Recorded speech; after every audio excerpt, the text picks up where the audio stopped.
All right. Hello, everybody, and welcome to the show. I was about to say good afternoon, good morning. It is definitely evening, at least where I am.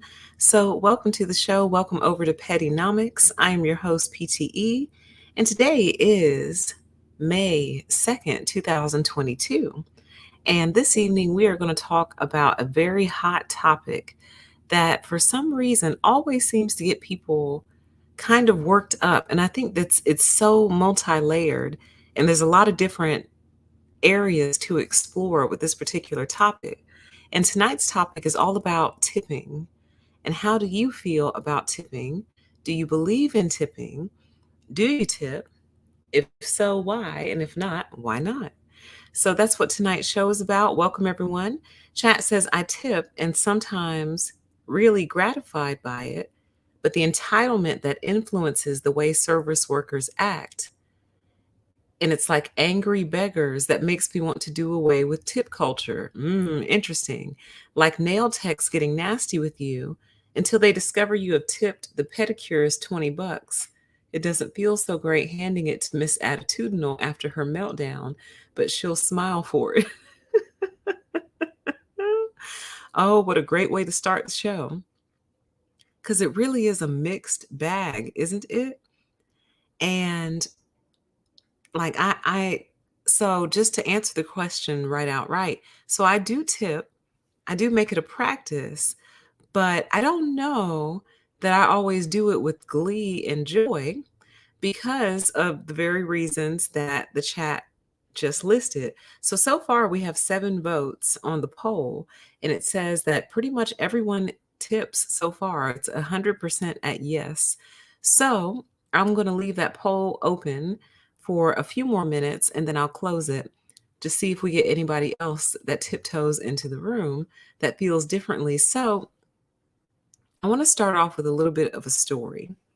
So when I was in college was really my first exposure to tip culture and how strongly people really feel about tipping.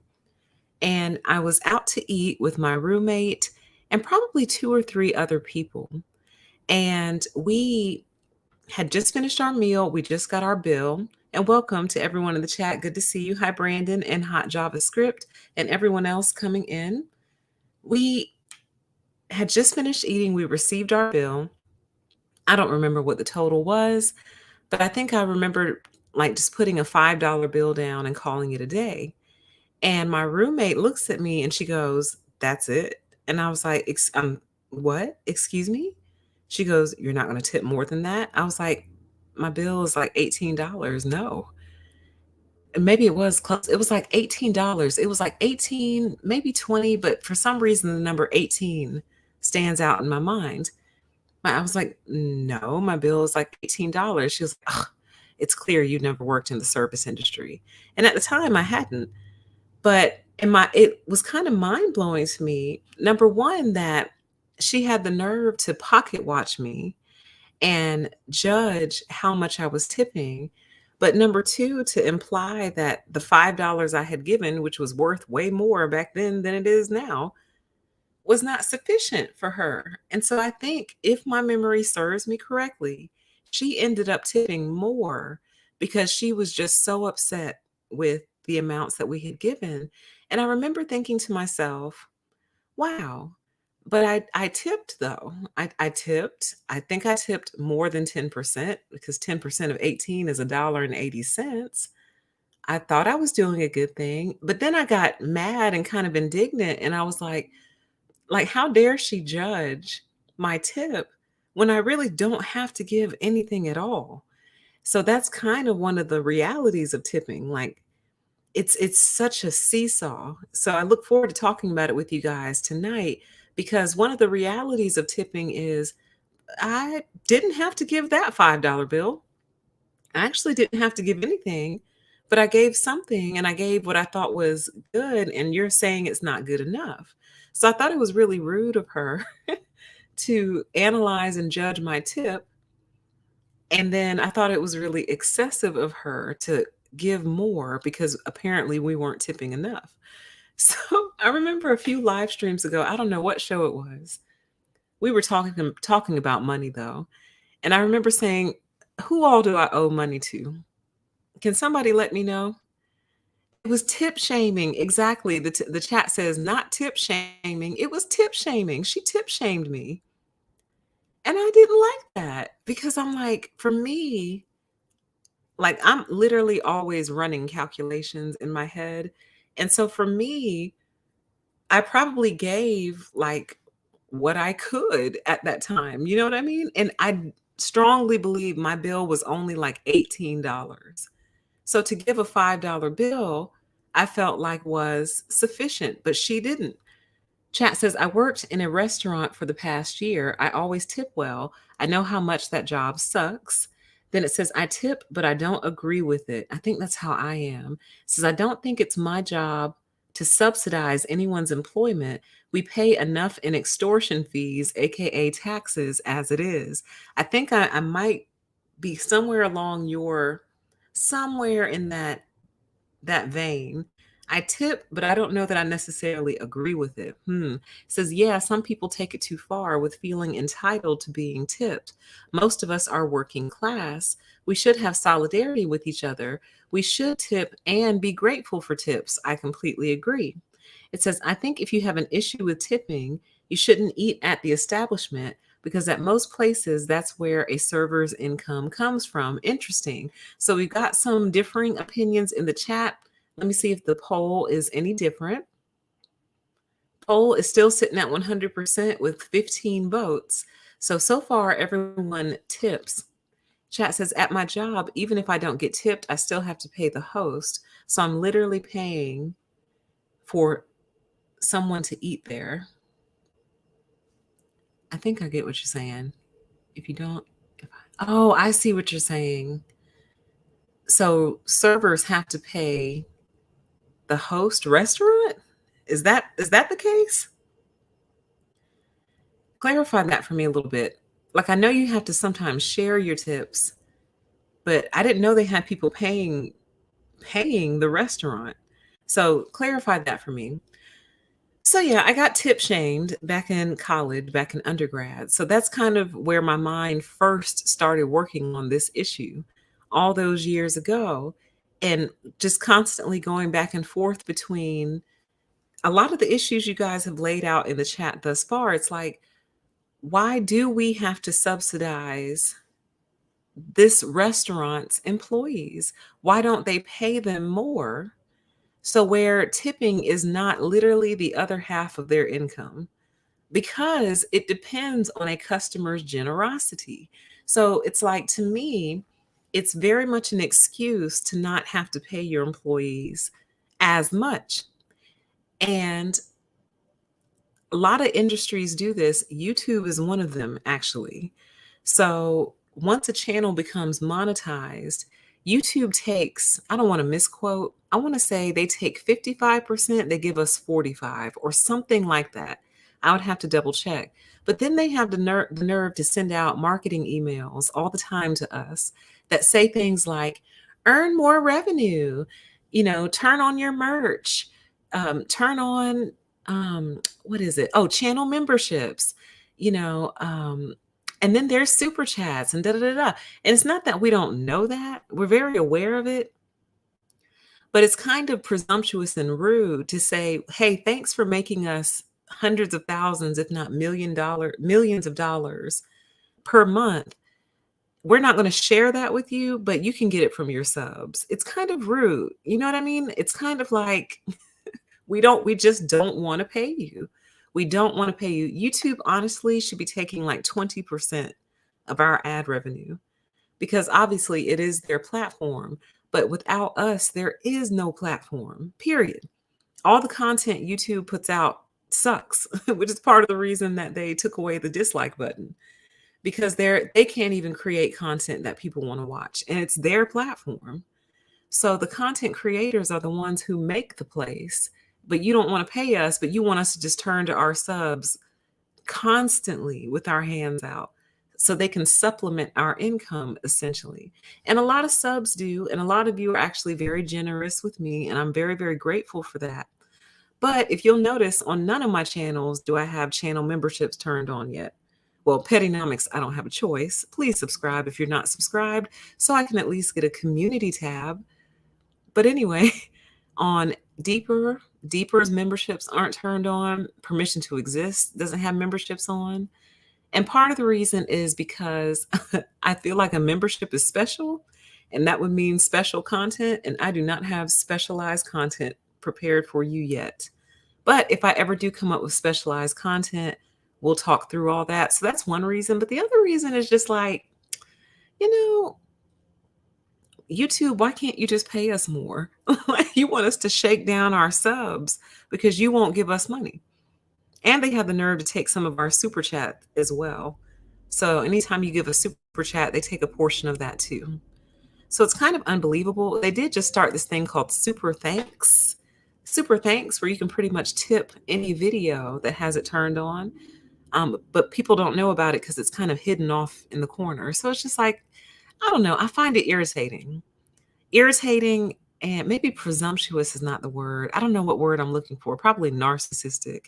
But I feel like there's a different word for, we're trying to pretend like we're not the problem, and we're just going to push the whole problem off on you and your subs.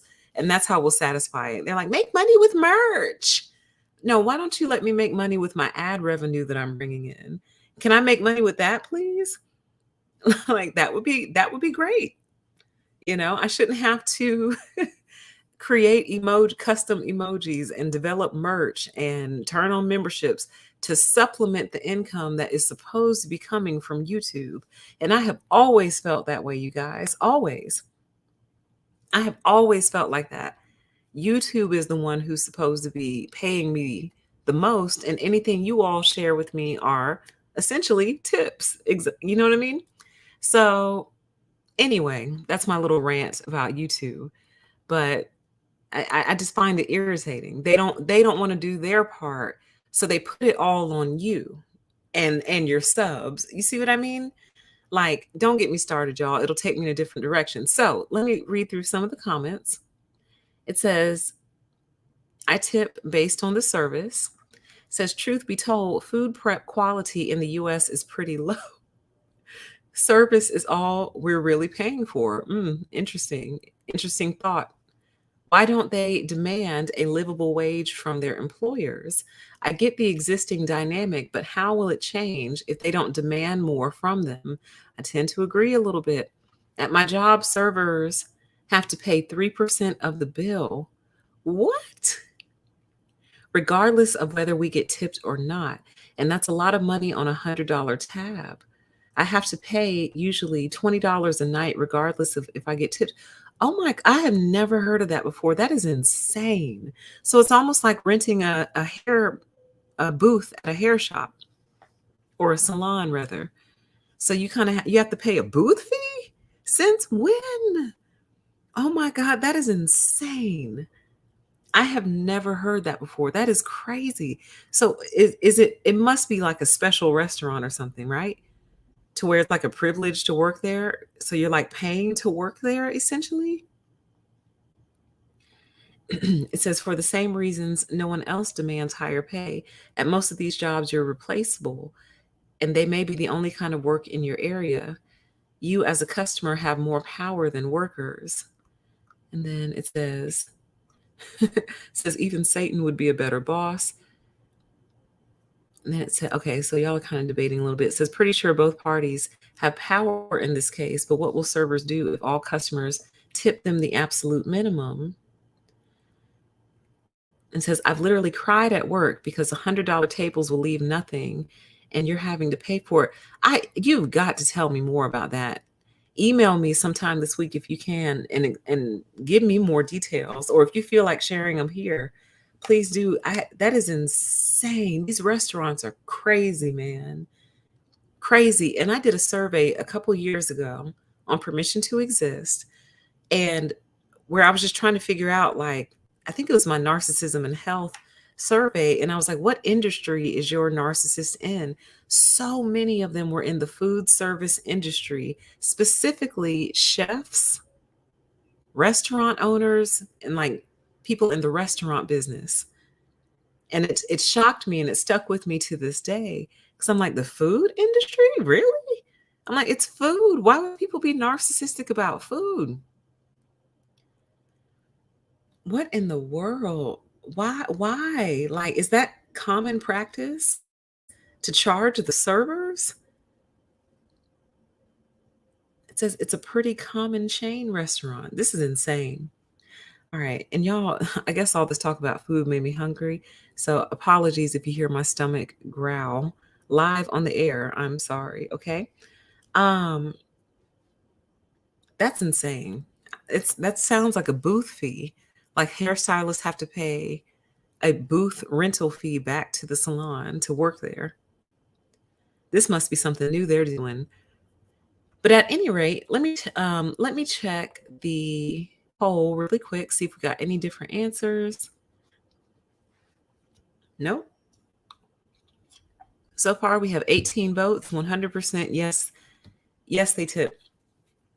So I always tip, but I don't always know necessarily why I'm doing it, because I always thought a tip was for a job well done. And to me, that is supposed to be the essence of a tip. Like, that was great. Thanks for taking good care of us. Thanks for being nice to us. Here's a little something extra for you for a job well done. But it seems like what it's become is tip no matter what. And then doesn't it kind of lose its essence, and doesn't it kind of lose the purpose a little bit when it becomes a no matter what type situation? So, with that in mind, we are going to look at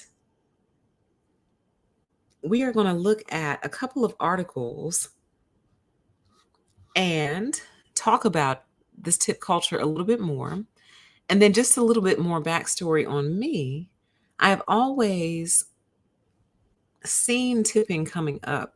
So as a child, I always saw my parents tip, so I kind of thought it was just like a normal thing to do. But and so I just kind of copied them.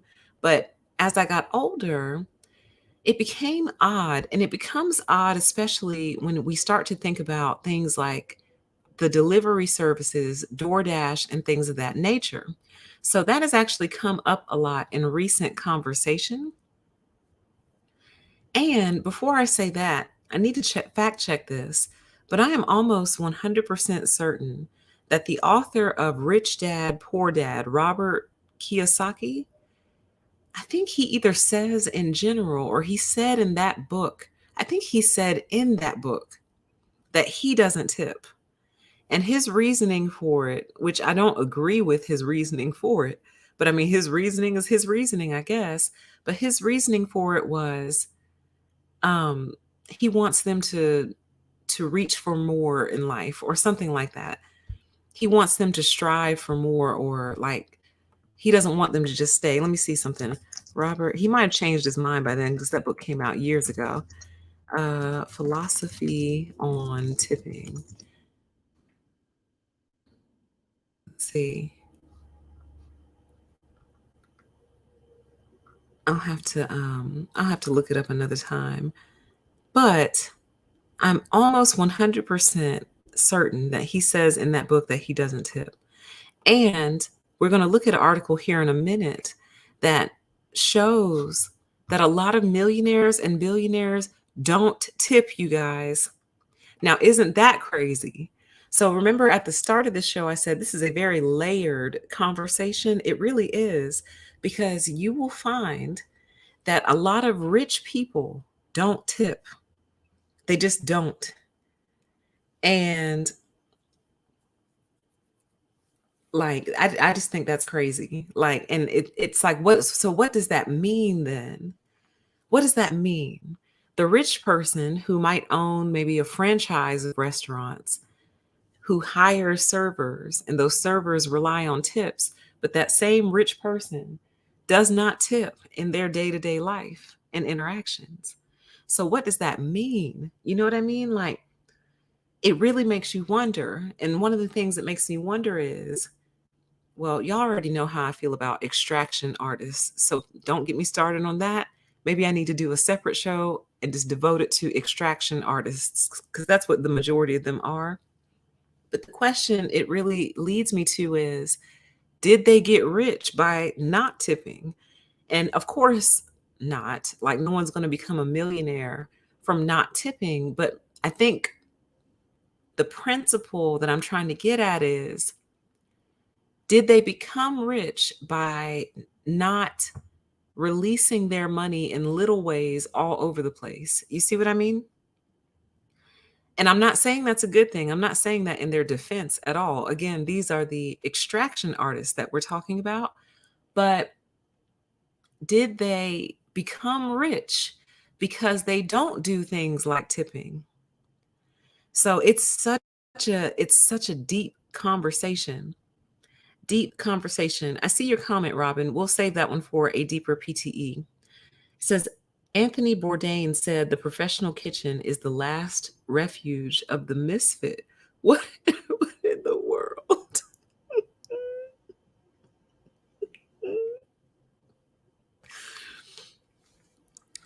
That doesn't sound like a compliment.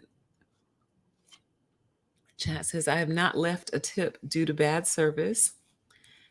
Next one says, I think you should always tip 10%. If the service is great, then give what you want. Chat says, because regardless of if they were rude or not, they still brought the food to you. People need to stop expecting emotional labor and regulation from workers.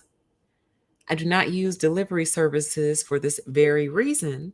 I'm not paying a delivery fee plus tip. That's crazy. Yeah, I kind of agree with you a little bit. Says, yeah, because they're narcissists. It says it means they value money more than people. It says they got rich by stealing and scheming on others. Yeah, extraction artists. They're professional extraction artists, the majority of them. Um, So yeah, it is kind of insulting. Oh, I see. Hold on, let me back up. I missed a few comments. It says, I always tip, but I get frustrated with the food industry and I only tip because I feel bad for the employees. I couldn't imagine making $2 or $3 an hour and no tips. And then in response to what's the fee for, it says it's supposedly paying for the host and bartenders. See, what I really wish, see, I people aren't on my wavelength yet, but I think they will be when I'm like 80 years old. I wish people would just revolt in general.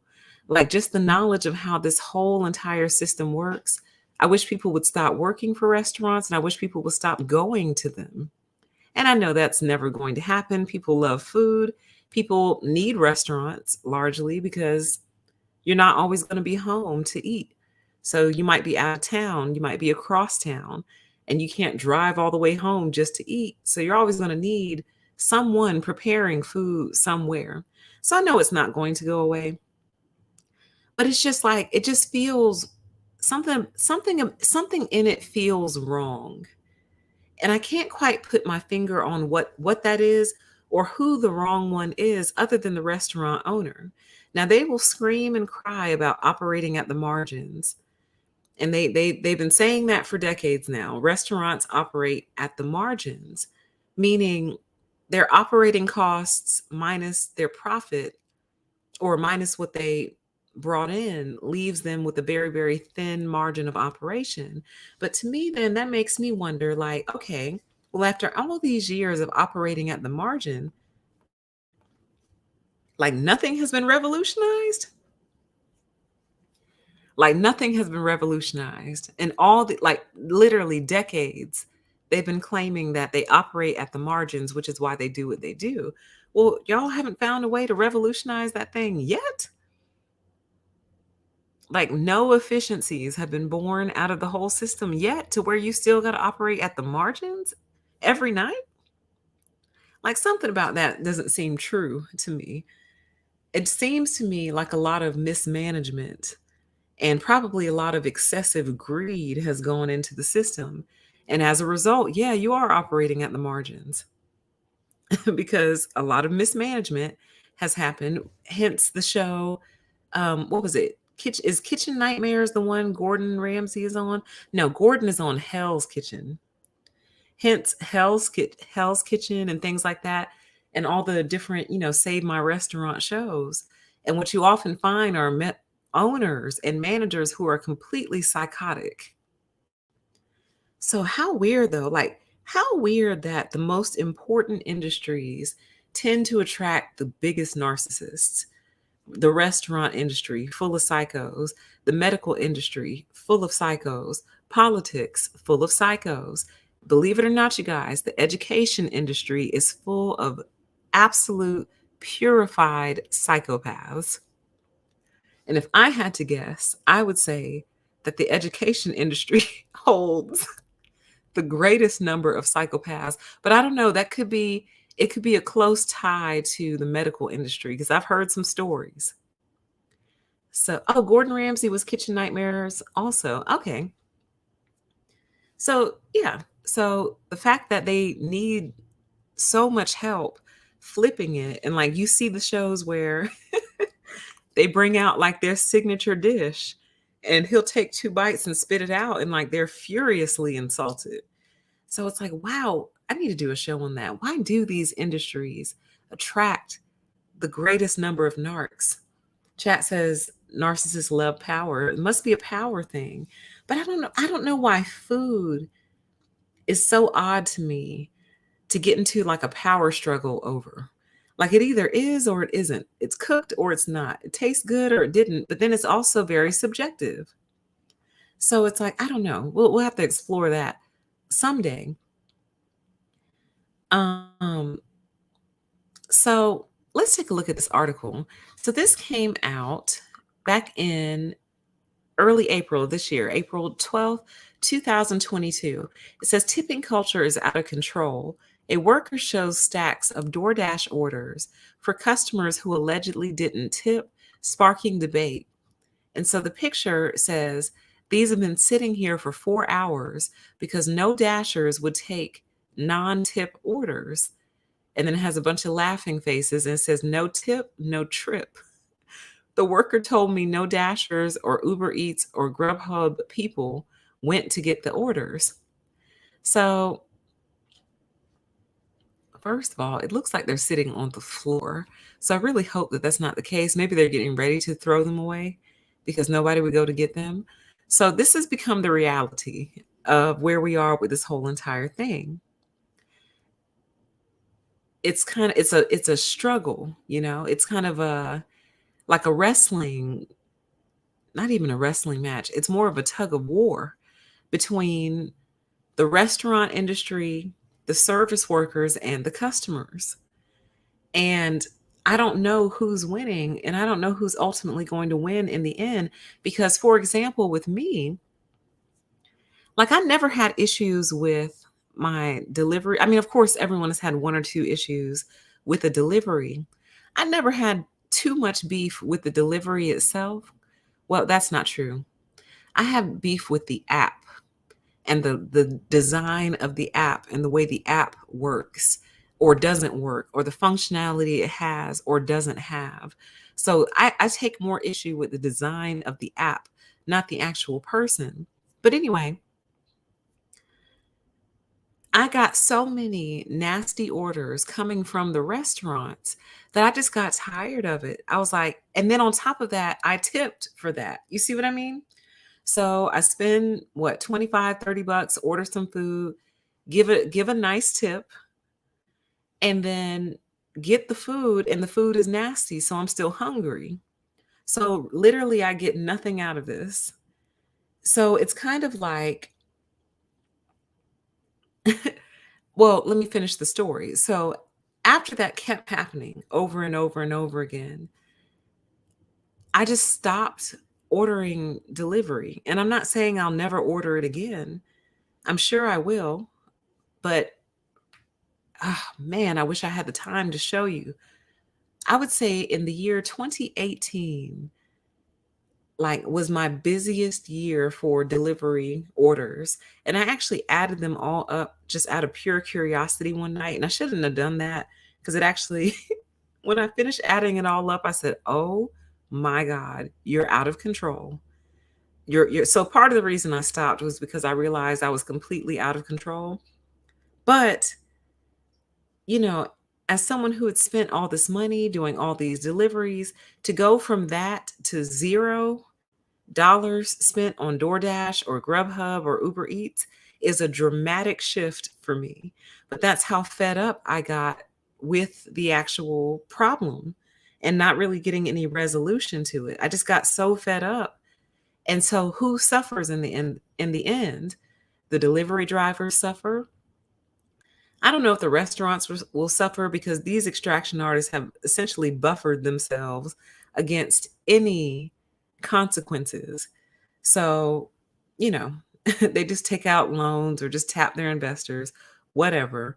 But they're not going to go under because they've been designed to not go under. So if the restaurant is not going to go under in spite of sending out nasty food and losing customers, then ultimately it affects the delivery drivers and the people who work at the restaurants as fewer and fewer orders come in. So, anyway, I digress. Let's take a look at this. Let me read the chat real quick. It says, is anyone else paranoid about delivery services and ghost kitchens? I don't know. For some reason, I've never really been all that paranoid about it. But I know other people are. We probably should be more paranoid than we are. It says you can control people through food. Dining is an emotional experience. Interesting. It says, what greater form of power than over food and whether or not you get fed? True. It's like food is basically the power of life and death, almost in a way. It says, wow, they really think they are doing something. The restaurant is losing money on these orders, but the customer can always order from somewhere else, so no biggie. It says, the point of eating out is for the sensory experience, the taste, the smells, and warmth of the food. You lose out on all that when you order delivery. I don't think we have to, though. I feel like we don't have to lose out on it. That's what I mean by the efficiencies. Where are the efficiencies? Where are the efficiencies? Says, may I commend you for speaking boldly? Thank you. We need people who speak bold these days. It says, PTE, do you think some of these restaurants are USDA subsidized? Possibly. Oh, it says, I commend you for speaking boldly at the community meeting about rent hikes. Absolutely. You can expect it again. And I will be practicing getting everything in under 2 minutes because I didn't appreciate being cut off. But anyway, so let's take a look at this article. It says tipping culture is out of control. Workers show stacks of DoorDash orders for customers who allegedly didn't tip, sparking a debate.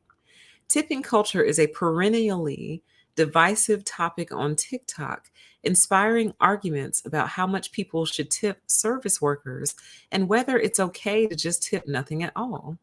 This week, another tipping related TikTok is going viral, attracting more than 2.8 million views in 3 days. It shows a pile of orders supposedly being ignored by DoorDash drivers because the customer did not include a tip on their orders. So before I continue reading, like, see that's one of the major, like, I feel like forks in the road. And I feel like this is also where people aren't on the same page because so to me, this is a fee. This is not a tip. This would be a fee. If I'm paying you before you've actually done the thing, that's a fee. That's not a tip. A tip comes on the end. Once the whole thing has concluded, is typically when you should get your tip. But if you're charging me before you've even done the thing, then that would be called a fee. That is another fee, basically. It's another service fee. A tip in my mind, and obviously I don't treat it this way, but to me, if it worked properly, a tip would be for you finding my house based on the directions I gave you. You know what I'm saying? Like, I don't know how it works on the delivery apps, but like, I don't know if they see everything that you're supposed to pick up. So if it says like 2 drinks and like 2 bags of food, I don't know if it actually details that or if it just has the customer's name. But like, if the details are there and you notice they didn't give you a drink or an extra drink, you say, hey, there's supposed to be another drink with this order. You get it, boom, bam, boom. Like, that's tip worthy. You know what I mean? Um, like having a hot bag or a temperature control bag, insulated bag to keep the food hot or cold. Like, to me, that's the tip worthy stuff. It's like, wow, you really tried hard. For example, I can't tell you how many times before I really stopped ordering so much. Like, literally, I laid the directions out as clearly as possible, broke it down real simple and plain. How many times people would just completely ignore the directions I had given, and it's kind of like, I don't want to tip that as much. You know what I mean? Like, if you circle the block 3 times after I told you the exact type of car that's in the driveway, I told you the house number, I told you that it's hard to see, I told you the type of car that's in the driveway, and you circle the block 3 times. You've lapped the block 3 times. When I used to live in the apartment complex, which is a little bit more challenging because you have the gate codes and things like that. I can't tell you how many times I had to put on a bra, put on shoes, and just walk down there and just go get it, honey. I was just stay there. Just stay there. No, no, no. I'm coming to you. I'm coming to you. Just stay there. Because I literally laid it out as clearly as I possibly could. You called me on the phone. I continued to walk you through it. You're still not, just stay there, honey. I'm coming. In the rain sometimes too. So it's like, once that happens, I don't want to tip anymore. You see what I mean? Like, I had to literally give you an assist. And it wasn't supposed to be about an assist. It was supposed to be about a delivery. You see what I mean? So now I don't want to tip you anymore. You made me put my bra back on and go outside. You know what I mean? That's what I was going to tip you for, the outside part. But anyway, I digress. It says, these are, the caption on the video says, these have been sitting here for 4 hours because no dashers would take non-tip orders No tip, no trip. So then it says, naturally, this brief video provoked strong opinions from TikTok commenters. Some sympathized with the idea of delivery workers abandoning orders if they wouldn't get a tip, while others argued this was unprofessional and unfair to the customers. So, see, to me, the workaround for this is what I mean by the efficiencies. Where are the efficiencies? The workaround for this, if I'm DoorDash or Uber Eats, would be if the customer doesn't tip, we will cover 10% of the bill, to kind of incentivize it, to say, okay, we're not going to put it all on the customer's shoulders, because truly the customer can do whatever they want to. They can do whatever they want. They can tip or not tip. It's kind of their prerogative. So, because we can't predict what the customer will do, if the customer chooses not to tip you, we will cover your bill by 10%. So then some people will say, well, PTE, if they do that, then people will definitely stop tipping. And I'm like, well, not if you don't tell them. You don't have to tell customers, hey, don't worry, we're going to cover your tip for you. You don't have to actually tell them that. I know y'all would, not y'all, but I know it would get out, is what I mean. But something to incentivize it. You know what I mean? To make it to where people will take it like, well, it's cool that they didn't tip. I still got an extra, I got my 10% tip off of it anyway, kind of thing. You know what I mean? Another example, kind of going back to me having to get up, put on shoes, and walk down to the front of the complex just to go get my food. This makes me want to take the tip away as well, where you tip, but then they clearly are delivering to more than one address. And it's like, don't put me last on the line. I don't want to be last on the line. And you can see them, like you can see them leave the restaurant and you're like, yes, food, food, food, food is on the way. Food, food, food. Hey, hey, hey. And I'm so excited. And then it's like, your delivery is 12 minutes away. It's like, oh my God, I can't believe it's happening. It's so exciting. And then it's like 12 turns into like 16 minutes away. And you're like, oh, okay, they hit some traffic. And then 16 turns into 20 minutes. And you're like, there's not that much traffic between here and there. And then 20 turns into 22. And you're like, what is going on? And then you're tracking them on the map. And you can literally see them go like away from your house, stop for a second, start coming back towards your direction, go a different direction. Now you're going east. Where are you going? Stop. And then they finally head your way. It's like, oh my God, they picked up multiple orders. Oh my God. That makes me want to take your tip away. It does. I thought you were coming right to me. So you see what I mean? Like that's what I mean. Like, is this a tip or a fee? Because it's seeming like more of a fee. And if it's a fee, just say so. Like, this is the fee. For example, like, I'm surprised nobody has developed their own little delivery business that essentially works just like that. So they're outside of DoorDash, outside of Uber Eats, outside of Grubhub. And the way they can go get customers is as first you hop onto one of those delivery platforms. And as you deliver food, you give customers your card and say, if you're tired of dealing with these people, I do deliveries for a flat $7.99 fee, period, or $5.99, period. So if you want McDonald's, text me. I'll go pick it up.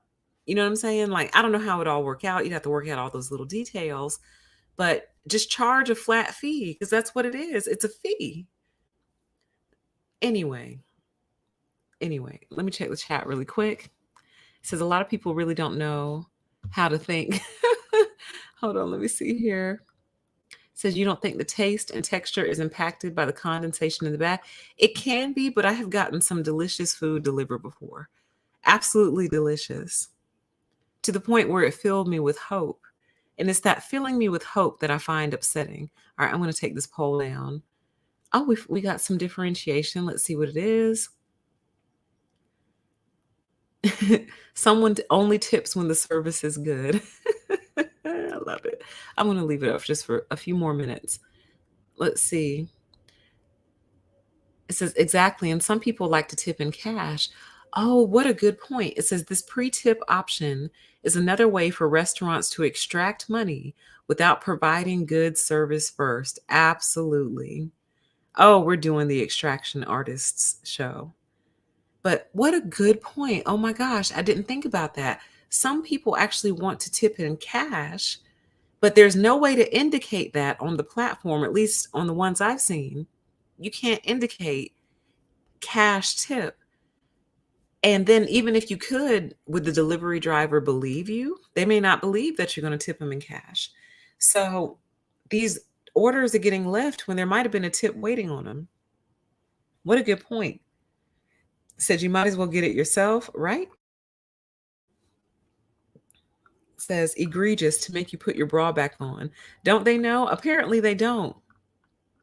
Like, oh, it says, I always tip. I've overtipped.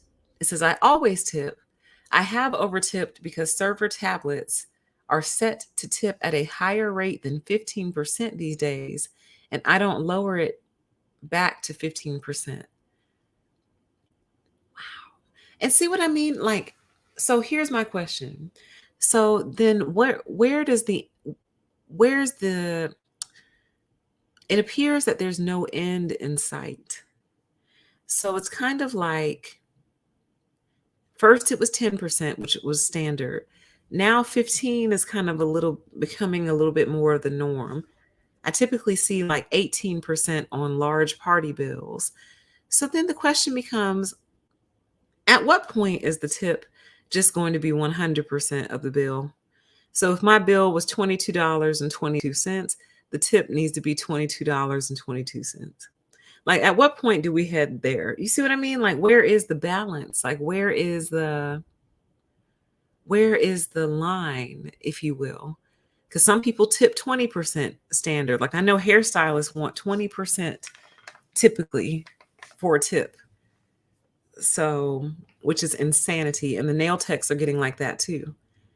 So 20% of the bill, which also has always not made a lot of sense to me, because to me, you're tipping based off dollar amount excuse me, you're tipping based off dollar amount, not actual effort exerted. So you might have a small bill, but that little bill might have been a lot of work. And vice versa. The bill itself might be pretty large, but how much work actually went into it? Sometimes it's a lot of work, sometimes it's not a lot of work. So it's such a weird thing to me to base it on the dollar amount, because the dollar amount doesn't necessarily indicate an excess of work. I'll give you a perfect example. Someone might order a $20 meal, which required 2 trips to the kitchen and to the table. Boom. Then somebody might order like a ribeye or something, which I don't know how much ribeyes cost, y'all. Forgive me. I really don't. I'll just say $50. I don't know, 60. I don't know how much ribeyes cost these days. But for the sake of my example, let's make it 100. And how many trips to the kitchen did that take? 2. One to go deliver the order, one to go pick up the food and bring it back. So the exact same amount of effort was exerted. The exact same amount. But based on the bill, I have to tip more? Do you see what I mean? Like, does that make sense? Like, someone might just order one very expensive menu item, but it was the same trip to the kitchen and back as the person who ordered the $20 menu item. So why does it go up based on the bill? Like, it's kind of strange. It's a strange system. That's why I said there's something weird. There's something weird about this, and I just can't put my finger on it.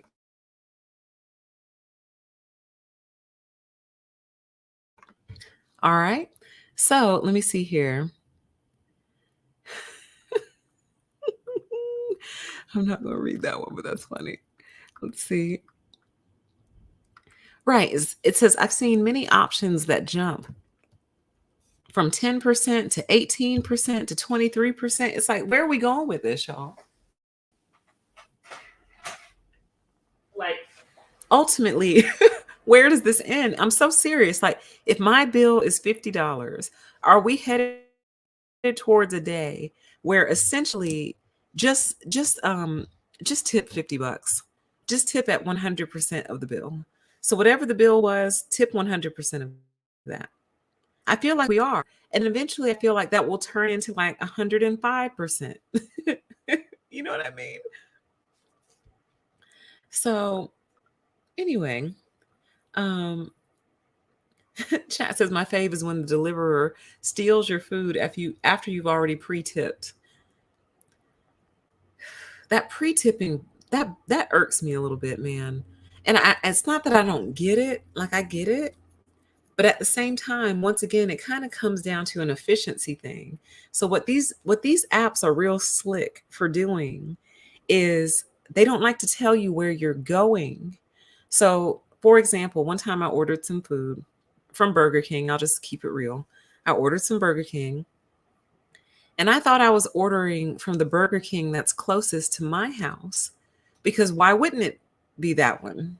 Like, why would it be one that's 20 minutes away?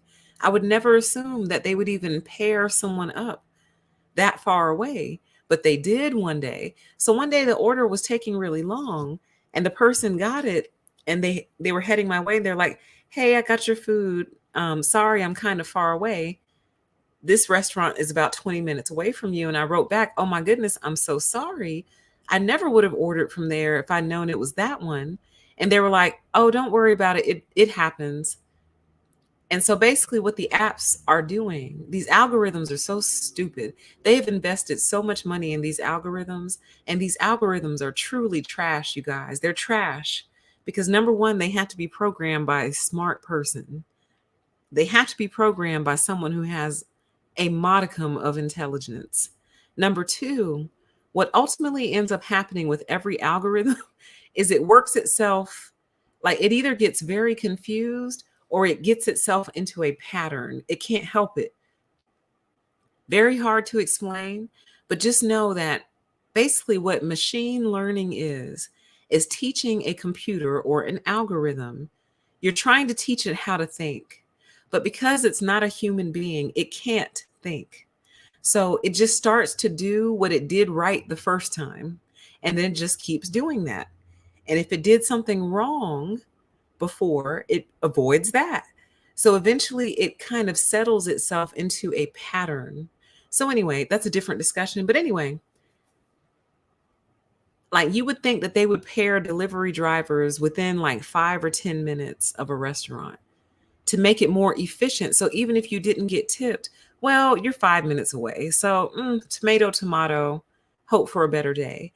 Or, but they don't. They'll send you 20 minutes away, 20 minutes up the street, which to me would piss me off. If I'm a driver, I drive 20 minutes to drop off somebody's food and then I get no tip. That would really actually upset me.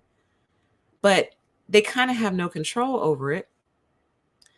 Another option I think that they should have for the delivery drivers, and this is what I mean by efficiencies, is they should allow drivers to kind of exclude certain customers. And I'm so serious. Like if you get a customer who doesn't tip, then you should be able to exclude them from your delivery list. So the next time they come up, they won't pop on your list. They didn't tip you, assuming you deserve that tip. We're just going to assume you deserve the tip. They didn't tip you. So you should be able to essentially blacklist them. Like, I'm serious. You should be able to do that to kind of have a little bit more control over your experience. Like, you shouldn't be consistently exposed to the same person who doesn't tip you. But it kind of comes back to the start of the conversation, which is why won't these people pay these people more? Why not pay them more? Why not just go ahead and make them employees? Make them employees. You know what I mean? Like, don't get me started. That's a different conversation, but like it's crazy. It's crazy that it all depends on the customer. It's all riding on the customer. The customer is the one who has to do the right thing in the end, not the business owner, not the investors. The customer is the one who has to do the right thing. All right? So, let me read through some of these comments.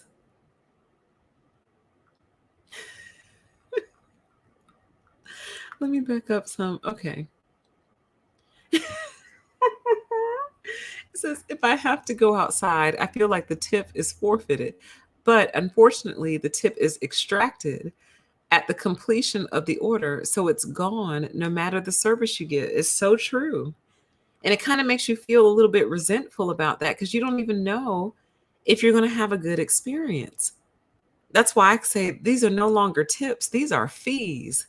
They're charging us fees. This is a fee. It's different. It says it seems unfair, but the server could be paying based on how much you paid. So they're just extracting all the so they're just extracting all the way up the chain.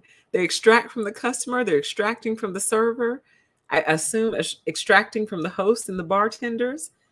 It's just a whole long line of extraction.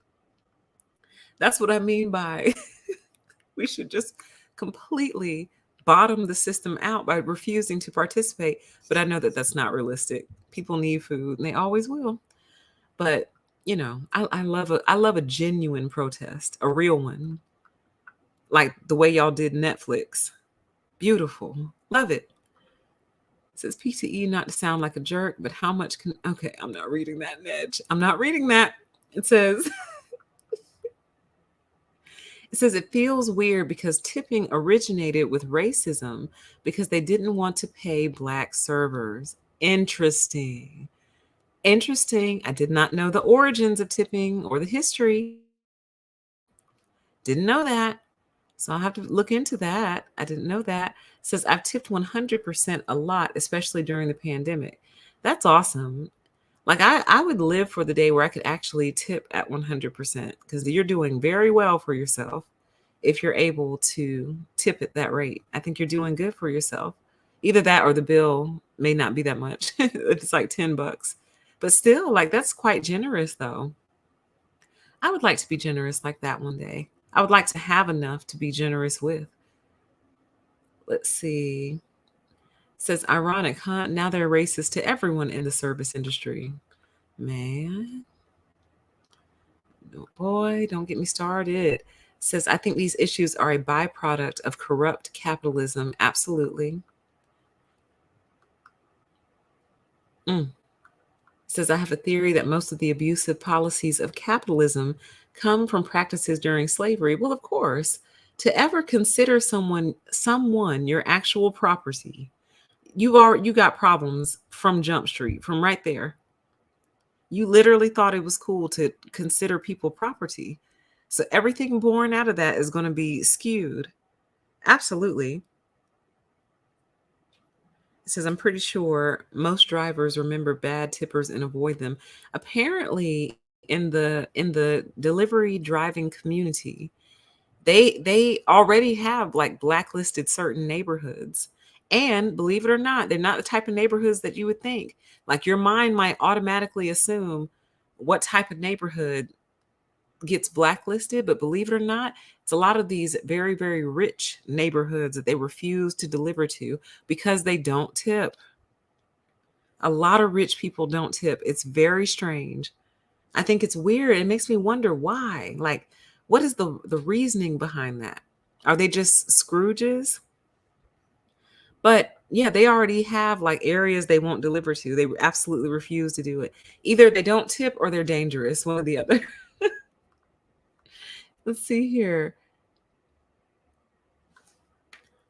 It says the gag is AI mimics the mentality of the programmers. Do not get me started. I think that might be a great topic for a deeper PTE. And I think I'm going to do that show because, man, a computer is only as smart as the person who programmed it. Remember that.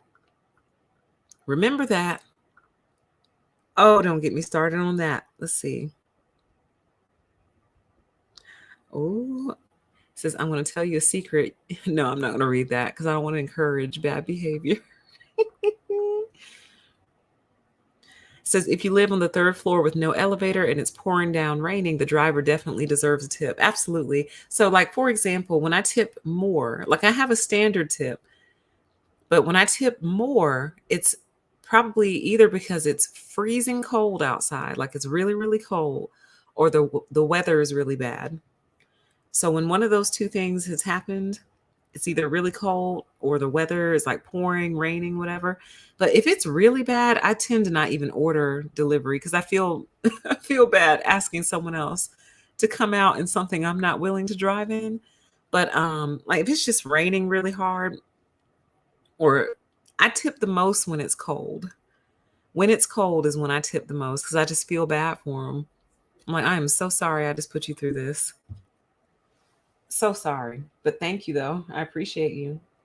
And one time I tipped double because I don't remember if they messed up my order or they forgot my drink. Something happened. I think they must have forgotten my drink because when he got to the door, I said, "Oh, they didn't send a drink." He was like, "No." He was like, "Do you want me to go back and get it for you?" I was like, "No." I was like, Don't do that." I was like, "I'll be okay." He's like, "It's no problem. I'll go back and get it." And he literally went all the way back to the restaurant and got my drink. And I gave him another tip. It was super sweet. Now that I say that out loud to myself, I wonder if he scammed me.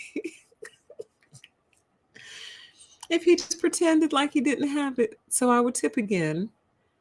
I doubt that because that's a lot of driving for that little extra $5 that I gave him.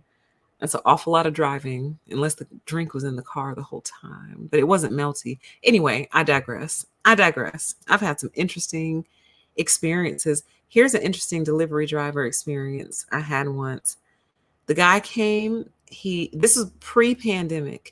So they weren't leaving it at the door at the time. It was handing off person to person. So he came, he gave me my food, said thank you, closed the door. And then just as I'm sitting down to eat, I hear a knock on the door again. And I look out the peephole and it was my driver. So probably shouldn't have done this. Don't do this, everyone, but ladies in particular. So I cracked the door open. I was like, yeah. He was like, can I use your bathroom? And like, my instinct was no.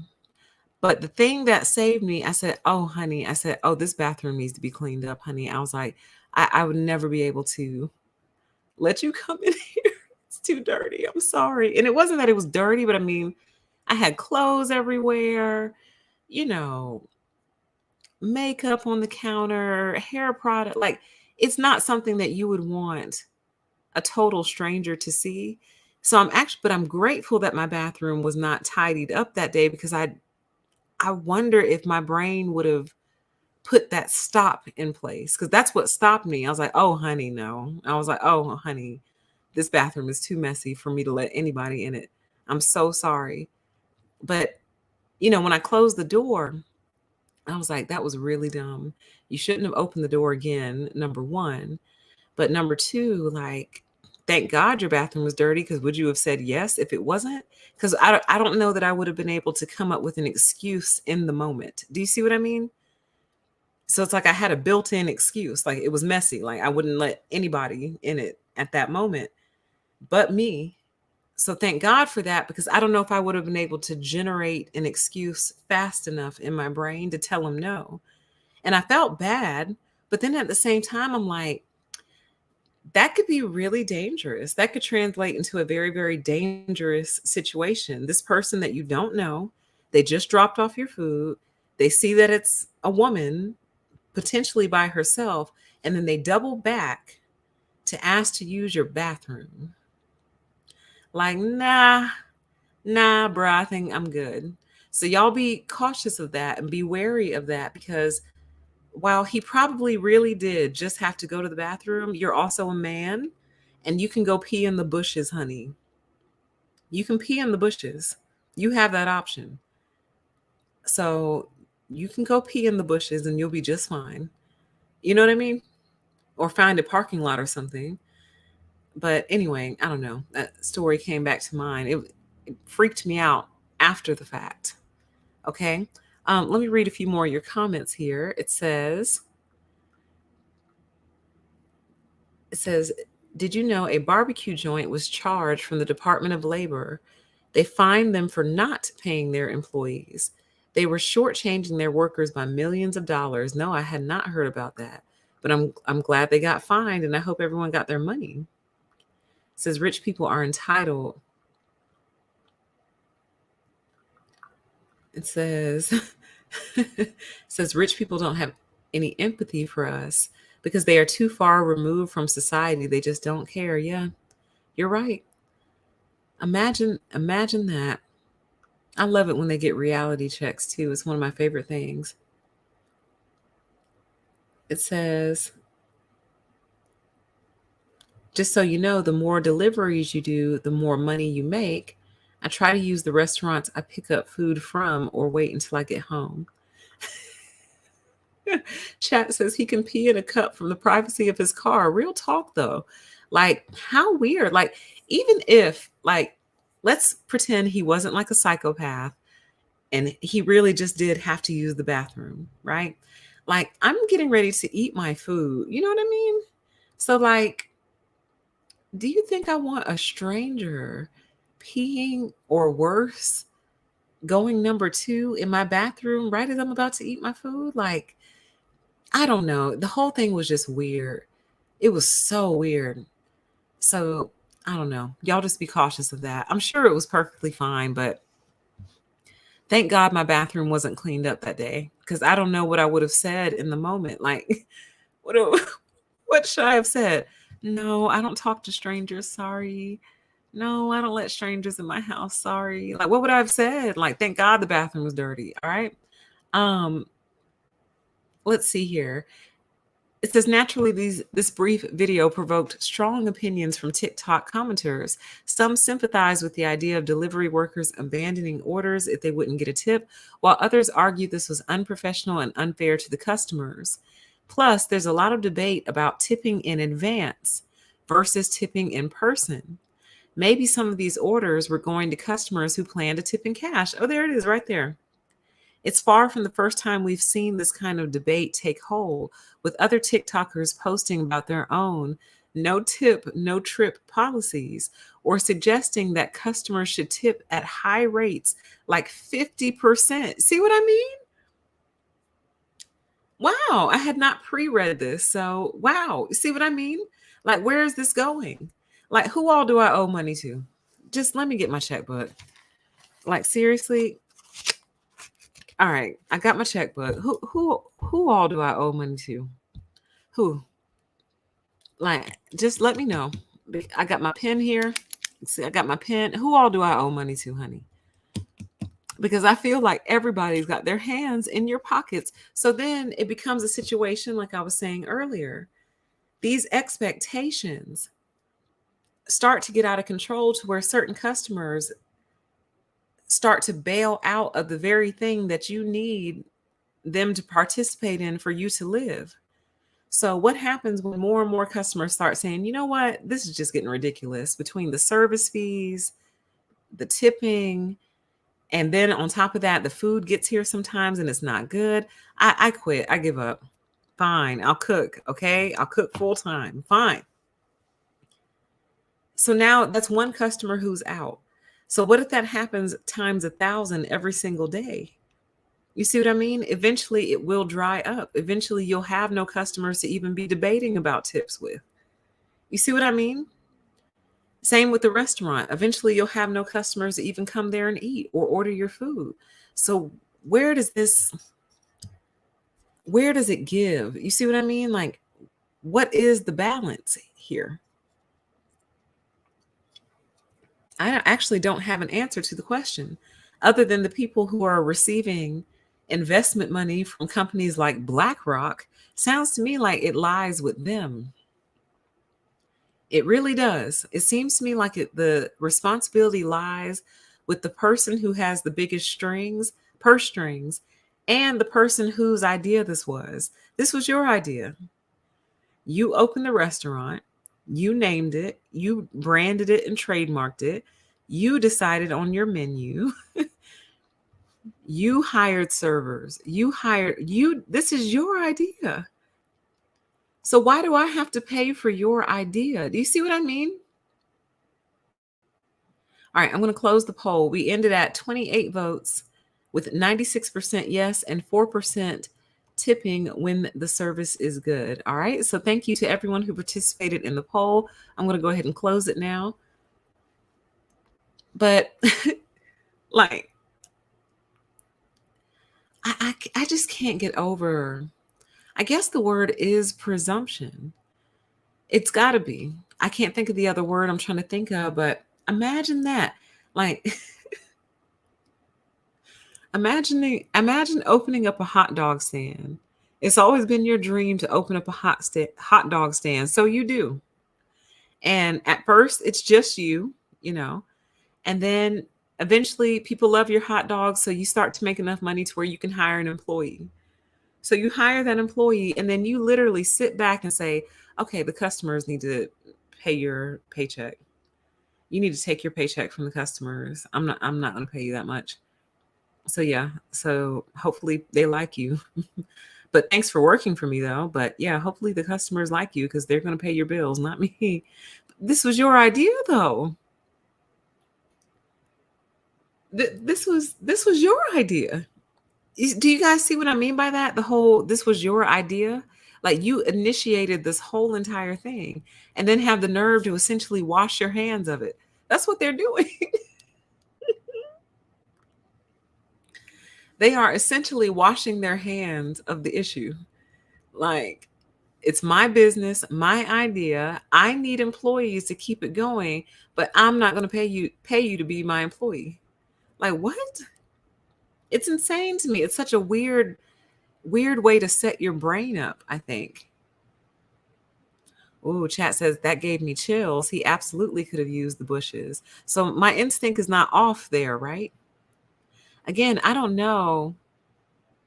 I mean, my natural instinct with that whole delivery driver trying to use my bathroom thing was no. Like my natural instinct is like, no, like you're a stranger. I don't want a stranger in my house. But my brain didn't work that fast in the moment. But what my brain did connect to was the fact that my bathroom wasn't clean. And basically, I didn't want him judging me. Don't judge me. I wasn't expecting to have company. So, me not wanting to be judged is what led me to ultimately telling him no. But it worries me because I'm like, what about the people who say yes? Or what about the person who would say yes? Like, oh, sure, come on in. You can use my bathroom. Like, I don't know. That situation bothered me. It really, really bothered me. And yeah, he could have used the bushes. Men are equipped to do things like use the bushes. So it says that's one reason I don't like delivery services. You don't know who will show up. So one thing they've been doing is tag teaming. And I can't quite figure out how it works. So I know that one way they do it is they'll have one person drive and another person flies, basically. So one person drives, the other person is the one who gets out and delivers it. I know they do that. But somehow they're also sharing the orders themselves. And I don't know how they're pulling that off, but I think that's what leads to the multiple trips. I really believe that's what's happening. So they got two people in the car and they're taking orders on two phones and then they just deliver them to the general area. I don't know how it's working. But anyway, yeah, you don't know who will show up. You really don't. But I would honestly say that the majority of my experiences with delivery drivers have been very, very positive. I would say like 98% of my experiences have been positive. I've only had a couple of situations where, in spite of me giving that baby the clearest instructions that can possibly be given, they just couldn't find me. That's one. And homie trying to use my bathroom. Oh no, one time one of my delivery drivers got arrested on the way to drop off my food. And I had a meltdown too. I melted down over that because I was so hungry that morning. And it was taking him a while. So I was like, hey, did you get lost? Do you need some help finding me? He said, oh, no, I just got pulled over. I said, oh, my God. Okay. Well, I hope everything works out. And then like 15 minutes went by and he texted, they're taking me to jail. Sorry. I was like, oh, my God. So, yeah, that was quite the day. That was quite an experience. Okay. So then let's move on here. It says putting miles on our car, using our gas can order $60 worth of food but can't even tip $1 half the time. Why would we take it if it's making us lose money? One commenter wrote, highlighting the financial difficulties of working for apps like DoorDash. Gas is too expensive for no tip and practically no base pay. So, see, once again, to me, that's a function of the company you're working for. They're cheapskates. They're going to lay back and cry and claim their margins are super slim. That's a lie. They're lying. Their margins are not that slim. They're not. Everybody's margins are slim. Like, give me a break. They could give their drivers a little gas card every month. Like, if you're a full time driver, even a little, I mean, they'd have to work it out, figure it out somehow. But like, if you're a full time driver, they can kick you a little $25 gas card every month. They absolutely can. They can. Or just as an incentive, like, hey, you did 100 deliveries this month. Here's a $50 gas card. Thank you. You know what I mean? Like, they try to act like they're so helpless. Oh my God, there's the word. They try to act helpless. And by they, I mean the companies that set all this up.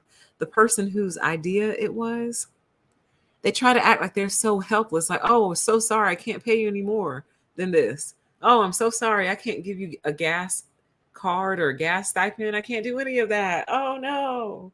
Oh no. Oh no, my hands are tied.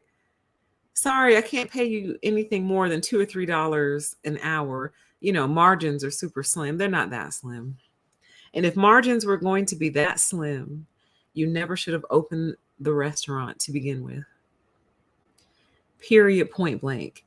If the margins were going to be so slim that you couldn't comfortably take care of yourself and your employees and your customers, you never should have opened the damn thing. It was doomed from the start. It really was. I'm not kidding you guys. It was doomed from the start. If your margins are so slim, you can only pay people $2 or $3 an hour, even after all these years. That's all you can afford to pay them. Then, honey, you're not supposed to be in business. That's all that means. You're not. You're trying to force it. And I hate that they force it on sometimes the most vulnerable people. Now, all servers are not vulnerable people, but a lot of servers are kind of vulnerable. You know what I mean? Meaning, like, that is their income. That is how they make their money. A lot of them have children sometimes. A lot of them sometimes are elderly. Um, a lot of them might be going through all kinds of things. Now, sometimes servers are students. So again, everyone is not necessarily vulnerable who is working a server position, but they are absolutely taking advantage of typically very good people. They're taking advantage of them and people who I feel like have the capacity to take a lot of abuse. I don't know if that's true. It's just an assumption I'm making, but I feel like they have the capacity or the ability to take a lot of abuse. And they get abused for that reason because they have a high tolerance for it. So again, like I said earlier, something about the whole thing just feels wrong. It weaponized incompetence. Absolutely. Absolutely. Oh, my hands are tied. Oh, our margins are just so slim. I just don't know how we could make it work. Weaponized incompetence. You got it. The article continues. Another commenter was less sympathetic, writing, I used to tip a minimum of $10 and then 20% for larger orders. Dashers with big tips still sucked. So now I pick up. Lazy work does not deserve a good tip. And I just cannot agree with that more. Like, it's such a dichotomy. Like, it's like when I once I settle on one thing, then I'm wrestled back to the other side. Like, it's a seesaw, you know? Because it's like if you know you're going to get tipped big regardless of how you perform, then are you going to perform? Are you going to perform well? Are you going to perform above standard? Are you going to perform at or below standard? You know? Like, are you going to take multiple stops before you get to my house? Are you going to come straight to my house? You see what I mean? Like, I feel like a tip would be like the driver getting the food and be like, bro, this food is cold. I'm not taking this cold food to this lady. Can you make it again, please? And then them calling me saying, hey, they gave me your food, but it was cold. I could feel it through the bag that it was cold. So I had them make it again. See, that makes me want to give you a $20 bill. You know, that's what it makes me want to do. It makes me want to give you a $20 bill. Like, wow. So they passed cold food out the window. You sent it back for me? Oh, honey, here's a 20. It says, however, this detractor is in the minority. Most responses to this TikTok understood where the DoorDashers were coming from, citing problems like low pay, high gas prices, and ingratitude from customers. Like, I've always said thank you. I've always been polite, even when like they can't find me. I don't lose my patience with them because I do understand at the end of the day, they brought me food. You brought me food. And to me, that means you love me. So because you love me, let me be patient because I can understand how challenging it must be to always be trying to find an address, find an apartment, find this, find that, turn down this street, turn down this dirt road, whatever. So I try to be kind and gracious always. And I always have been. And I always tip them. I've never not tipped. Um, so it's not like I'm sitting here as a person who doesn't tip. I do tip, but I guess what I'm saying is I tip, but I feel like I have a gun in my back when I do so. I feel like I feel like it's not from the heart necessarily. You know what I mean? Like I would rather tip from the heart versus tip because there's a barrel in my back. You know what I'm saying? Like for example, for the longest, I did not realize we were supposed to be tipping nail techs, honey. Now I figured it out. I figured it out years ago, but I also haven't got my nails done in a long time and I miss them terribly. Oh man. I miss them terribly. I love nails so much that I actually bought pretty much everything you need to do to do them. The drill, the different files, the different drill bits, nail tips, acrylic, all of it. I have it all still. It's just such a messy thing to do and it generates a lot of dust. So I actually don't like to do it in my house. When I did it in the past, I would do it outside on my back porch because it really does kick up a lot of dust that I don't think we're supposed to be breathing. But God, I love nails. I can't even explain it to you. It makes no sense how much I love nails. But anyway, I didn't realize for the longest we were supposed to be tipping our nail techs, honey. And I felt so bad when I finally figured it out. I was like, oh my God, we're supposed to tip them too? God. Okay, here's my checkbook. Look, who, who, who all do I owe money to? Yeah, I gotta tip the nail tech. I gotta tip the delivery driver. I gotta tip the hairdresser. I gotta tip the little boy who helped bring my groceries out to the car. I gotta tip the movers. I gotta tip like who all do I owe money to? Just line up, and I'll just cut you each. Here's your check. Okay, how much do I owe you? Okay, here's your check. It's even gotten to the point where certain things you have to ask people and be like, is it customary to tip? And I can't think of the last time that happened. But so the chat says, no, that's called armed robbery. That's what it feels like. I'm trying to think, when was the last time that happened?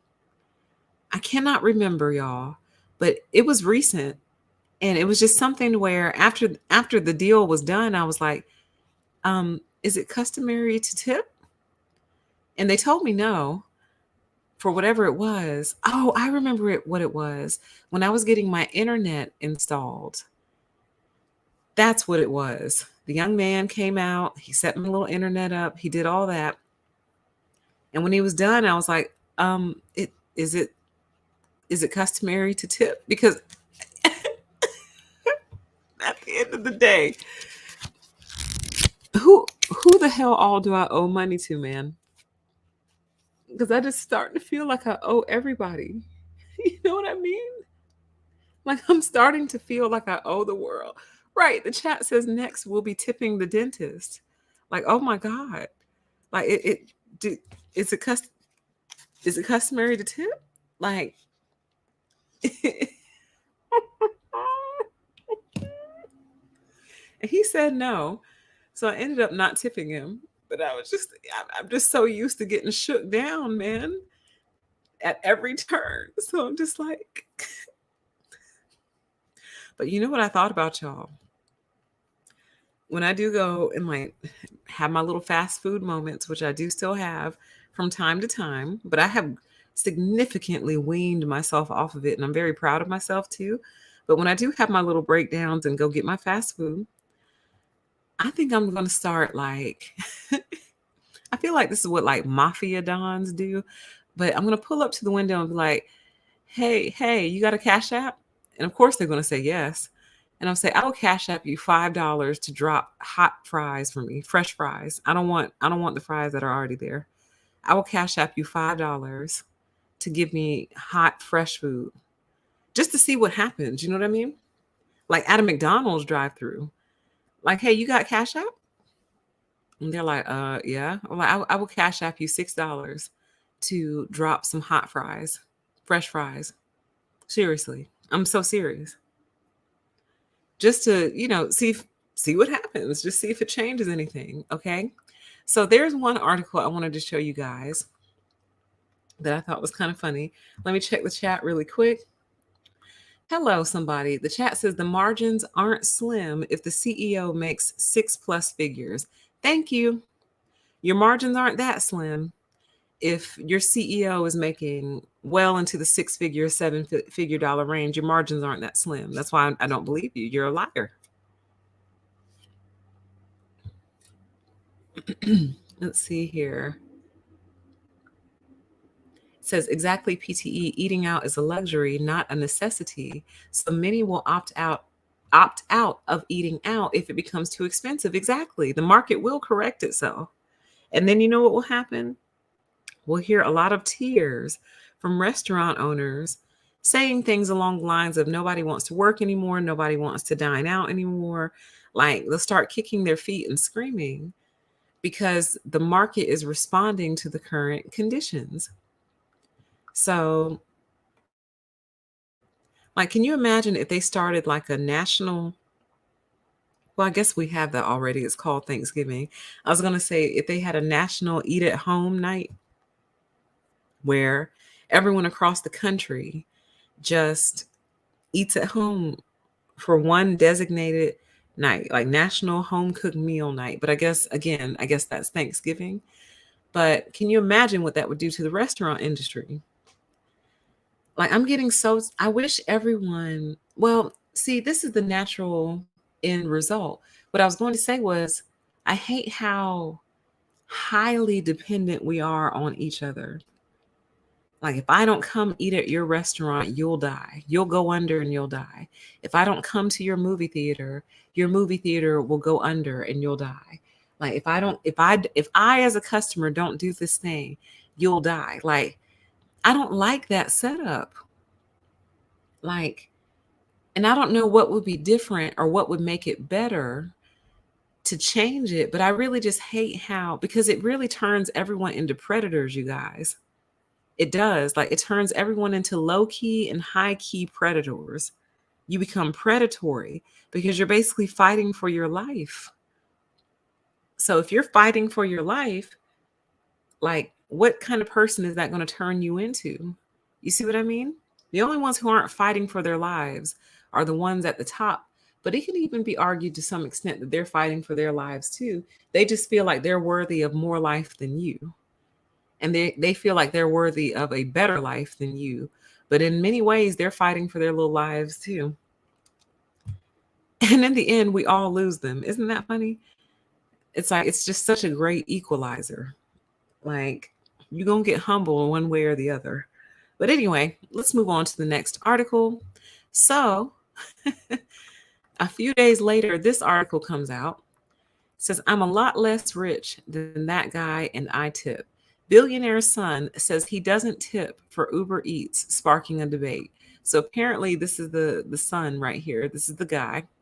He looks like the son of a billionaire too, honey. He just has that look. They all do. I think they all go to the same plastic surgeon. Says a viral TikTok video shows an alleged billionaire son confessing that he doesn't tip for Uber Eats during an Ask Me Anything. The video was posted by user Jubilee, an account with 1.2 million followers whose mission is to create videos and form a movement of empathy for human good. That sounds noble. As of Saturday, the video received about 1.9 million views. I think I can play this as long as there's no music on it. So let me make sure. Let's see. Let's go for it. See what happens. How do you tip? I think here it's like very much to the. Ah, crap. Hold on. I don't know how to work this little tick. Oh, this is Jubilee. This is not TikTok. I need to turn the volume up. But my keyboard is possessed. I think my keyboard has been hacked or something. All right, there we go. Volume up, keyboard off, so you don't start doing things. Let's try that again. But I feel like Uber Eats. Like I'm not tipping. I'm sorry. I know that they're getting paid to be an Uber Eats driver, and it's like taxes, fees, delivery fee, surcharge on the food. It's like, bro, I'm not made of money. I'm not like just giving it out. So just like very briefly, I did try working for like Postmates. It's just like a one-time trip just to see how it was, and they pay really, really low. Like it wouldn't even make like minimum wage for like. Right. You could try. I would suggest you could try doing an Uber Eats just to see what it feels like. So let me just play it one more time because I think we clipped the beginning. You tip. I think here it's like very much so like this big tipping culture, and a lot of the time I'm like, bro, I feel like Uber Eats. Like I'm not tipping. I'm sorry. I know that they're getting paid to be an Uber Eats driver, and it's like taxes, fees, delivery fee, surcharge on the food. It's like, bro, I'm not made of money. I'm not like just giving it out. So just like very briefly, I did try working for like Postmates. It's just like a one-time trip just to see how it was, and they pay really, really low. Like it wouldn't even make like minimum wage for like. Right. You could try. I would suggest you could try doing an Uber Eats just to see what it feels like. Okay, so the son of a billionaire said he's not tipping. But it kind of, again, leads to the question I asked earlier, like, is that how they became rich, aside from their extraction? Because when I really think about it, I'm like, God, I've spent hundreds of dollars on tips from deliveries. Hundreds. Like, it doesn't take long to add up. Like, hundreds of dollars that I absolutely could have used. I could have used that money, but I gave it in tips. And so then it makes me wonder, like, is this how these people become rich? They just refuse to pay for certain things up to and including tips. I don't know. And again, I'm not condoning it or saying that it's a good thing. It just makes me wonder, like, is that part of the philosophy? Like they'll come on and give you some cliche advice and say, cut expenses here, save your money there, invest, invest, invest. But what if the truth of the matter is they're cheapskates? And that's how they got rich, because they're cheapskates. I'm curious. I wonder. I don't know. The chat says, make sure to give 20% to your professors for the academic experience you will always cherish. Elbow cough. Right. Pretty soon our professors will be looking for a tip. Primary care physicians and the nurse will be looking for a tip. The baby delivery doctor, the OBGYN, will be looking for a tip for a safe and healthy delivery. Chat says that's the reason capitalism is inherently unethical and parasitic. It requires impoverished people to run the system. Absolutely. Absolutely. Because think about it like this, you guys. Do you really think they want everyone to go out get an education and get a great job, or go out, become entrepreneurs, successful entrepreneurs, and start their own business. Like, in other words, do you really think they want like 95% of people in society to have the ability to not have to work service jobs? And the answer is no. No, because if everyone ran out and got a college degree in order to secure these little funky jobs, which don't get me started on that, then who would be left to work the other ones other than teenagers? You see what I mean? Teenagers, or maybe retired people who just want something to do. So wow, so basically the both ends of the spectrum, the young and the very old, will be the only ones left to work these jobs. But if everyone else went out and did what they did, they'd have no one to service them, essentially, which I don't think would be a bad thing. But all I'm trying to illustrate is that they really have no incentive to make sure everyone comes up, because they need some people on the bottom. They need you to deliver their DoorDash, or serve them their food, or serve them in general, you know? So I don't know. It's such a weird topic. Let's see here. I think they just summarized. Oh, let's find out who he is. Apparently, he's the son of a billionaire. The man, Bobby Misner, is the son of Tom Misner, founder of the SAE Institute Music School.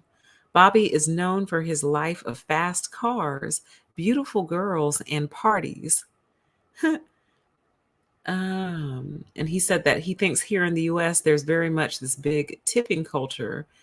And he's like, bruh, Uber Eats, I'm not tipping. I'm sorry. How weird. He thinks that they already get paid by the company. And since he already has to pay taxes and delivery fees, he says that adding a tip is too much. But here's the question. All jokes aside, is he right? You pay for the food, you pay taxes on the food, taxes which, if you have income taxes, so now you've been taxed twice. You've been taxed on your actual income, taxed on the food, a service fee, and a tip. Where does it end? do you just want do you just want my routing number? Would that make things easier between us if I just gave you my routing number and my account number for you to just kind of access whenever you need? Is that what you prefer? Like a siphon? You want a siphon? I think that would make it easier. And every morning you can just wake up and just take out whatever you feel is appropriate to help you survive. Who cares if I survive or not? Who cares if I make it? The important thing is you survive. And here's another question. Here's another question for you to think about. So it's standard to tip 10%, 15%, 20%, 100%, whatever. It's standard to tip, I'll just say 10% for now. But what if you don't have that, but you do have something? Is it better to just give a little something or give nothing at all? And that is a sincere question. I'm asking that question sincerely. So you go to a restaurant, you eat your food. Your bill would really call for probably like a $20 tip. Oh, dang, that means you ate $200 worth of food. That's kind of high. Let's say your bill was $100 between you and someone else. So 10% of 100 is $10. But what if you only have 5 to give extra? Like, is it better to just give it and still have the server be salty because you didn't tip enough, or just give nothing at all? Like, I really wonder, because the way I see it as a customer is anything extra for me is just that extra, you know? Like, I'm giving more than what is actually due. So that is extra. So if I can't afford to give like this massive tip, but I still give you something, does that count for nothing? That means nothing. So, like, for example, on a delivery, if I tip $5 on a delivery, and that's pretty standard for me, $5, but everyone else tips 8. So is my $5 worthless to you? It means nothing to you? See, that's the issue I'm having though. It says, I'm sorry, but if you don't have enough for a decent tip, then don't order the food. You should budget accordingly. But here's the thing, that's not how much the food costs though. It just isn't. Like the grocery store doesn't make you tip. So it's kind of like if that's how much it costs, they should just build it into the price. Just build it in versus this weird expectation that I'm going to close the gap. I know, but if I pay your rent, then how will I pay mine? The chat says, PTE, I love you, but your good intentions don't pay my rent. It's kind of like, okay, I get that, but then if I pay your rent, then I pay my rent. But then it goes back to what you just said. Then if you can't afford to, you say, okay, if you don't have enough for a decent tip, don't order the food. If I say okay, then that's one less customer coming to your restaurant. And then if everyone says okay and they agree, all right, well, I don't have enough for a decent tip, so I'm just not going to eat out at all. That's fewer customers coming to your restaurant. So you're going to go out of business one way or the other. You won't be able to pay your rent one way or the other. Do you see what I'm saying? So is it better to have no customers at all or some customers paying something? And I'm really sincerely asking. You don't get served at a grocery store, but what is the cost of service is the question. How much do I owe you, honey? What is it? How much does this service cost? That's the question. And if we have a price tag on service, why don't we just go ahead and build it in? Do you see what I'm saying? If we've determined a price tag for this particular service, well, honey, just build it in. But let's not play games with each other. Let's not play games at the end. You know what I mean? Where I'm sitting here like, oof, well, I hope this is enough. And you're sitting there like, well, she better give me enough.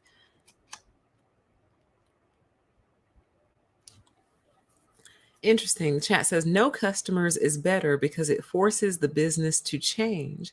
As long as customers will pay for food, the business won't care to screw over the workers. So see, then to me, that means the workers need to stick it to them and quit. You saw how they were crying all last year and the year before. Oh, nobody wants to. It seems like nobody wants to work these days. It seems like nobody wants to work. I don't know what it is, but it just seems like nobody wants to freaking work these days. Like, I feel like that's how we punish these people. I'm about real revolt and real protest. That's how you punish them. If they're going to screw you over and take advantage of you to line their pocket, you should reward them with no employees. And then their customers will reward them further when they show up and can't get food service because nobody works there. So then the customers will take their money somewhere else, and then that business goes under. Do you see what I'm saying? They're supposed to go under.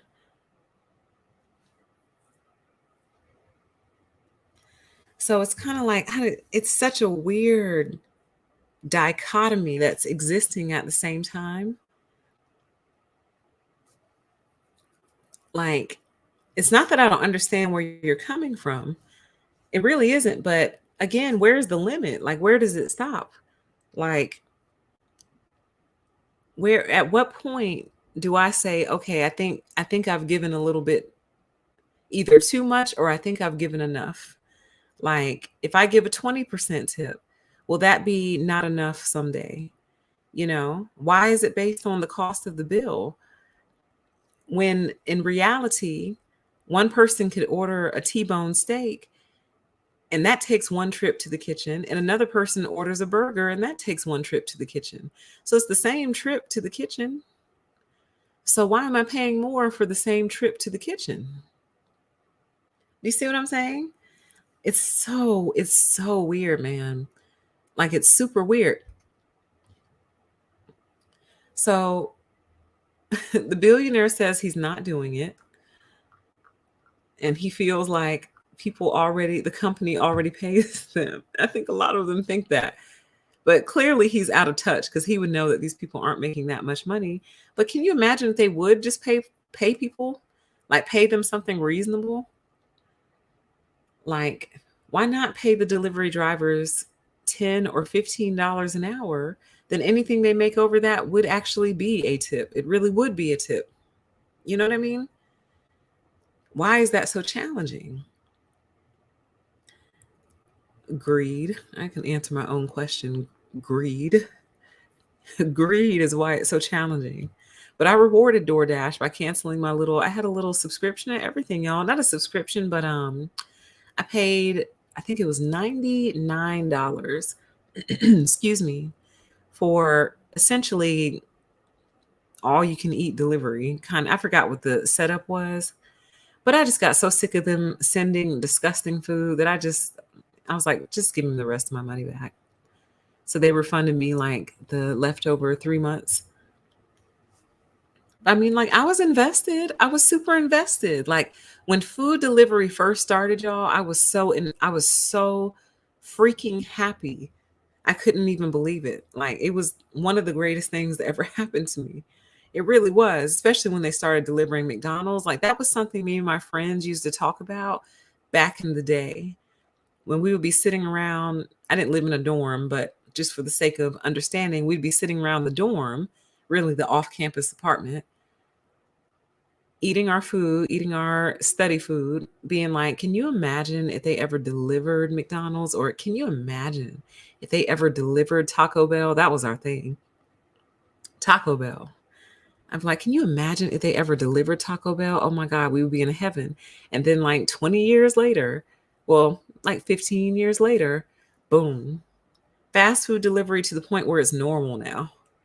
Like it's not even unusual. I remember when I first heard about it, they were doing it in China, I think. And I was so jealous. I was like, I cannot believe they get fast food delivered in China. I'm so jealous. And then it came here. So let me read a few more of your comments. I was going to do one more article, but I think y'all pretty much get it. And we kind of talked about it already, where tip baiting has become a practice. Actually, we didn't talk about this. Let's talk about it real quick. So another issue that the delivery drivers are facing is tip baiting, where people are putting on like $20 tips, waiting for the food to get there, and then basically taking the tip away. Now, I think that's wrong. I think that's dirty.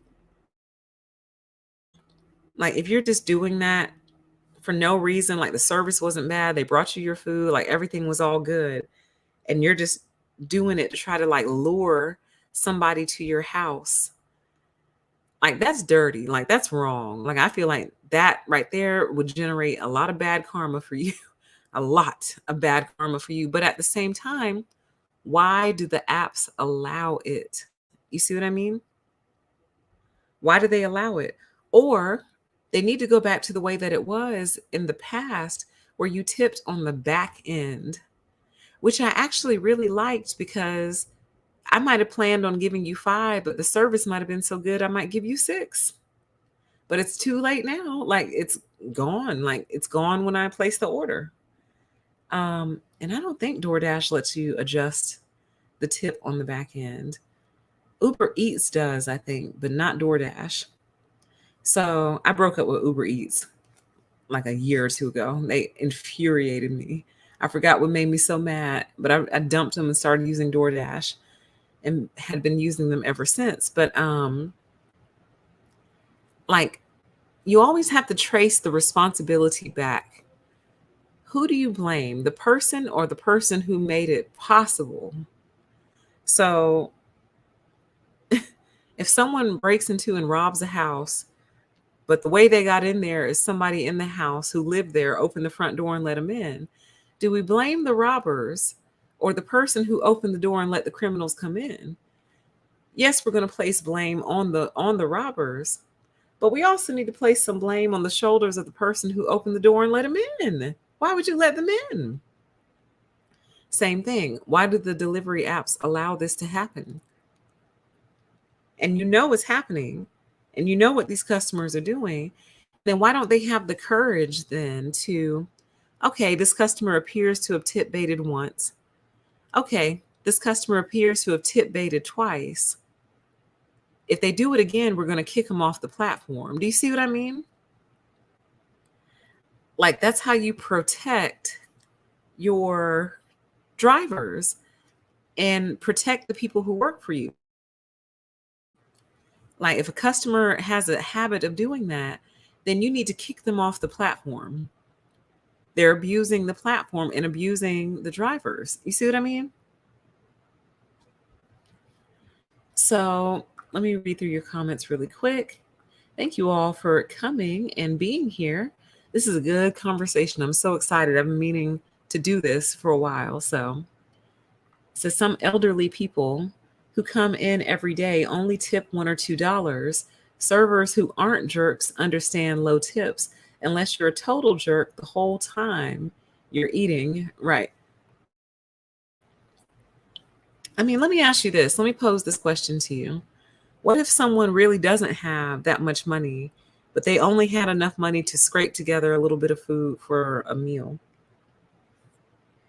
Like, should that be frowned upon or looked down upon? Like, I mean, obviously they probably shouldn't be going to 4 and 5 star restaurants, but like if it's like your local franchise restaurant,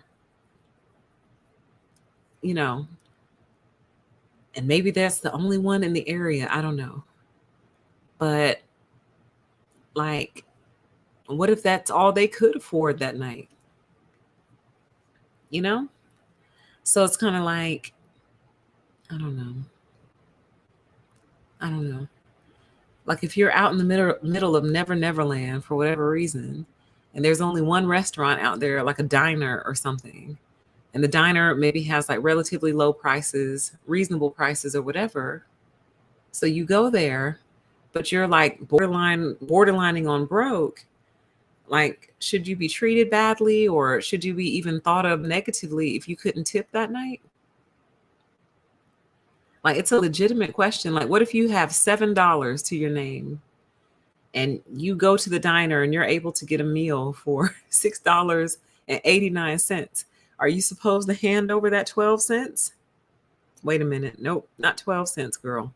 89 plus 10 is going to be 99, plus 1 is going to make that 11 cents. Should you hand over that 11 cents or is that insulting? And I'm being serious, y'all. I'm being so serious. Your meal costs $6.89. You got $7, and that's it. So should you hand over that 11 cents as a tip, or is that insulting? Do you see what I mean? Would it be better to just keep your 11 cents to yourself? Like, there's so many dynamics that go into this. I'm surprised it hasn't been studied more. Or maybe it has been, I just never heard of it. All right, let's keep scrolling.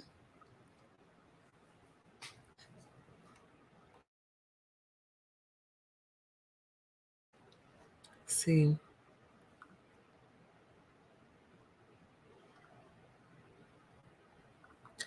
Chat says that's between the workers and their employers. It's not the customer's responsibility to ensure workers have livable wages. I'm speaking as a former waitress. Interesting perspective as well. I guess that's the ultimate question that it boils down to. Whose responsibility is it? For whose responsibility is employee wages or are employee wages? Whose responsibility are employee wages? That's ultimately what it boils down to. Who is responsible for giving the employee a livable wage? That's what it boils down to. That's what it boils down to. It says exactly PTE. It's not a tip if you don't get paid by your employer. It's a supplement. Let's see.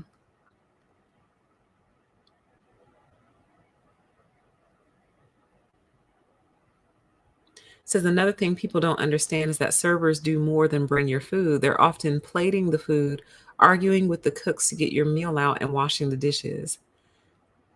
So then that begs the question for me, then what is the price of service work then? I don't think it's ever been properly priced. Because what happens if a bunch of customers come in who all tip, but they all tip at 10% and they all order very small meals? So they all tipped, but because of what they ordered, you don't make very much off of that particular order. You see what I mean? It's like, dang, we had a very busy day, but everyone ordered small meals. They all tipped, but they didn't tip more than 10% because, why should they? And there's another question. Why should they? And what is the cost of service work? What is the price?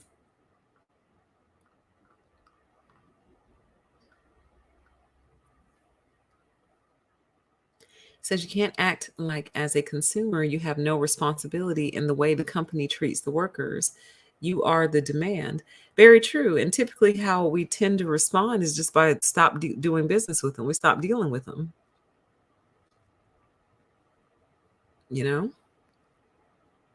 like, I don't know. And I don't know why the restaurant industry has clung to this lie that it's so hard to make money. And maybe it is hard to make money with food and stuff because you always have to have fresh food. You have to be able to store that food somewhere without it spoiling and going bad. You have to use it in time without it spoiling and going bad. So, for example, McDonald's just lost millions of dollars worth of food over in Russia because they closed all the restaurants over there. So, there's supply chain issues. I imagine it's much more complicated than it looks, but at the same time, there's got to be a way to make it profitable without the exploitation aspect. Like without the exploitative aspect to it. There's got to be. So then on that same thread though, it says you can't act like as a consumer you have no responsibility in the way the company treats the workers. You are the demand. So let me pose this hypothetical to you. What if the whole world suddenly decides that home cooked is best and that going to restaurants is so, 2000s, and in the 2020s and 2030s, the move is to cook from home and it becomes trendy and it starts trending on TikTok and like friends start having dinner parties. Every night a different friend cooks and you go to that friend's house and you eat, which actually I think would be so much fun. Can y'all imagine if that trend kicked off to where basically between you and your group of friends, everyone picks someone's house to eat at every night. So one night, it's Mondays, it's your turn to cook. Tuesdays, it's this person's turn to cook, so forth and so on. Or maybe daily is too much. Maybe every weekend you go to a different friend's house for a dinner party. What if that takes off and becomes trending and restaurants see their attendance drop by like 50 or 60% because everyone is eating at home? Then what? You see what I mean? Like, then what happens? So it's kind of like if I, as a customer, don't eat out at a restaurant or order from a restaurant for a year, have I done my part to destroy the restaurant industry or to destroy someone's livelihood? Or here's another hypothetical for you. What if I just don't eat at your restaurant? What if I eat at other restaurants, but I never come to yours? So then you never have the benefit of my tip money ever because I don't go there. Do you see what I'm saying? It's like if I never go there, if I never set foot in the place, does that make me a bad person? Because ultimately, I'm not supplementing anybody's income from that restaurant anyway. I'm not supplementing any of it. So does that make me a bad person because I don't participate? These are all valid questions. This is a good conversation too. It says the delivery service got oversaturated with more customers than restaurant workers. Oh, interesting. Interesting. And you know what else?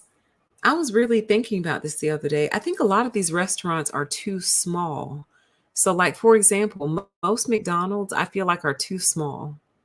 They should probably be double the size, with the double coming in the kitchen area. It's just too small back there.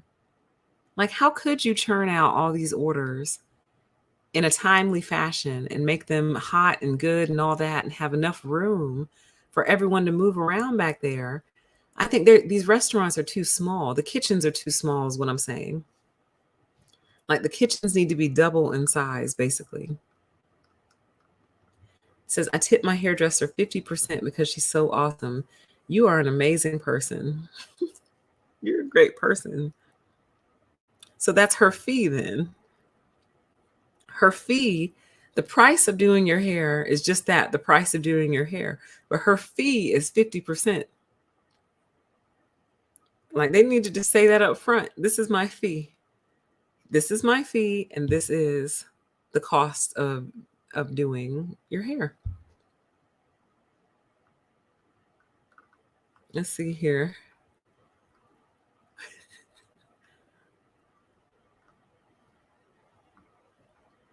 It says, my sister-in-law chased after patrons all the way to their car, yelling at them because they didn't tip.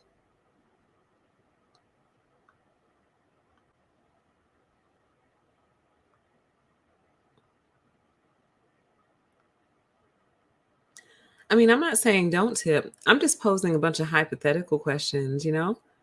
It's such a perplexing, it's a very complex issue.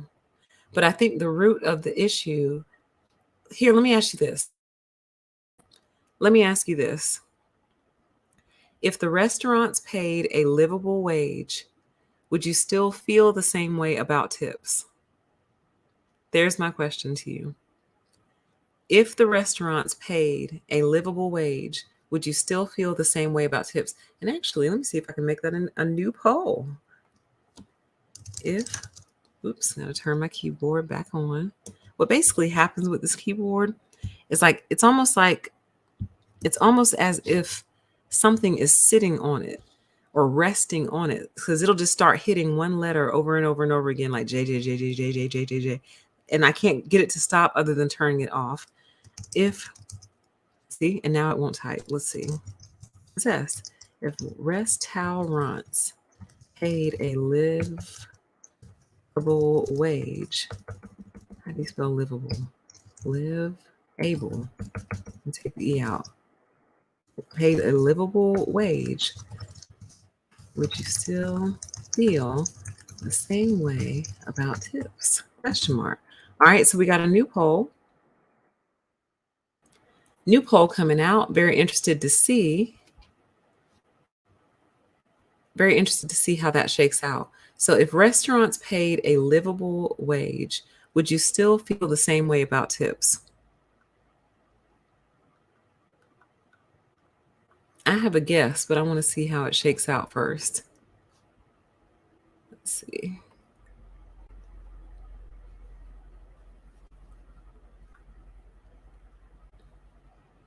Interesting. So far, we got 4 votes. I'm going to let that fill out a little bit more while I check some of your comments.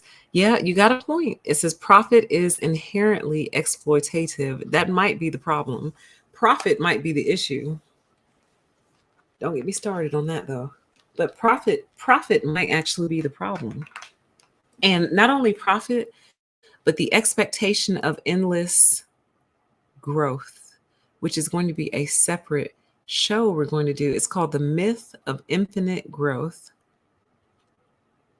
This belief that you are just going to keep making more and more money year over year.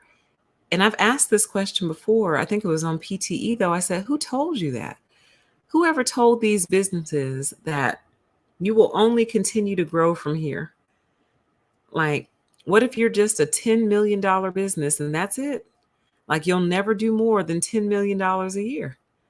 Like, what made you believe you'd ever become a $1 billion business? You might, it happens, but Like, what if the market has spoken and you're going to make about $10 million in revenue every year, no matter what you do? But these businesses believe that they are entitled to endless growth and entitled to that growth in spite of not actually delivering anything different or delivering a better product. But it's called the myth of infinite growth. We're going to talk about that too on Pettynomics eventually at some point in the future.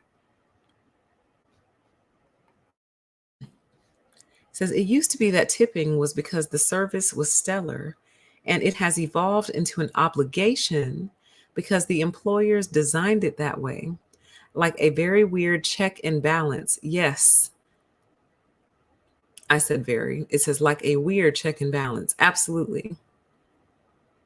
I think you might have hit the nail on the head. It has turned into an obligation versus something that is done by choice for a job well done. You know, like, wow, that was so amazing. I just want to give you money for that.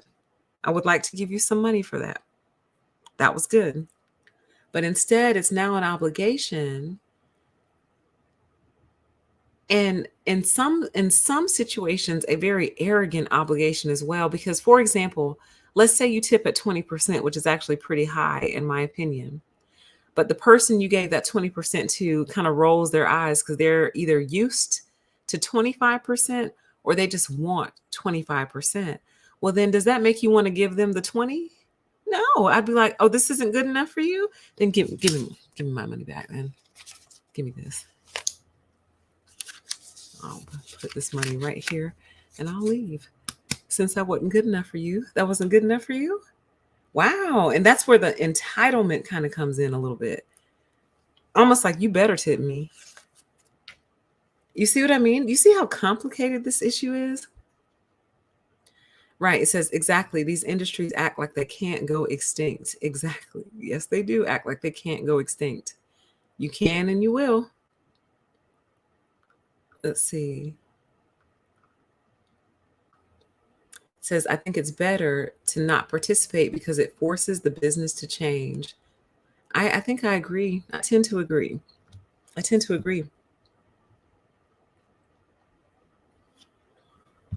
Some people do that. It says, I wonder if one can set up a pop restaurant in their home or a pop-up restaurant in their home, like a weekend brunch or dinner spot.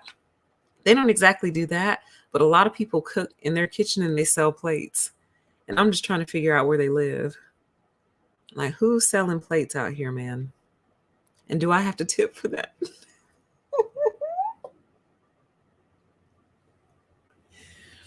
If somebody is selling $10 dinner plates, God, that sounds so good right now. Oh my God. If somebody's selling $10 dinner plates out their back door, do I need to tip for that as well? Like, do I? Like, I'm so serious. Do I need to tip for that too? Who knows the plate lady? Who knows the plate lady or the plate man? Because sometimes somebody's daddy gets on the barbecue grill and makes like barbecue, two-piece barbecue dinners with like potato salad and greens and macaroni and cheese sometimes. And sometimes they'll make deviled eggs. And I don't think I live south enough. I need to get further south, man. I'm trying to get back to a good plate lady. But do I need to tip the plate lady?Nej,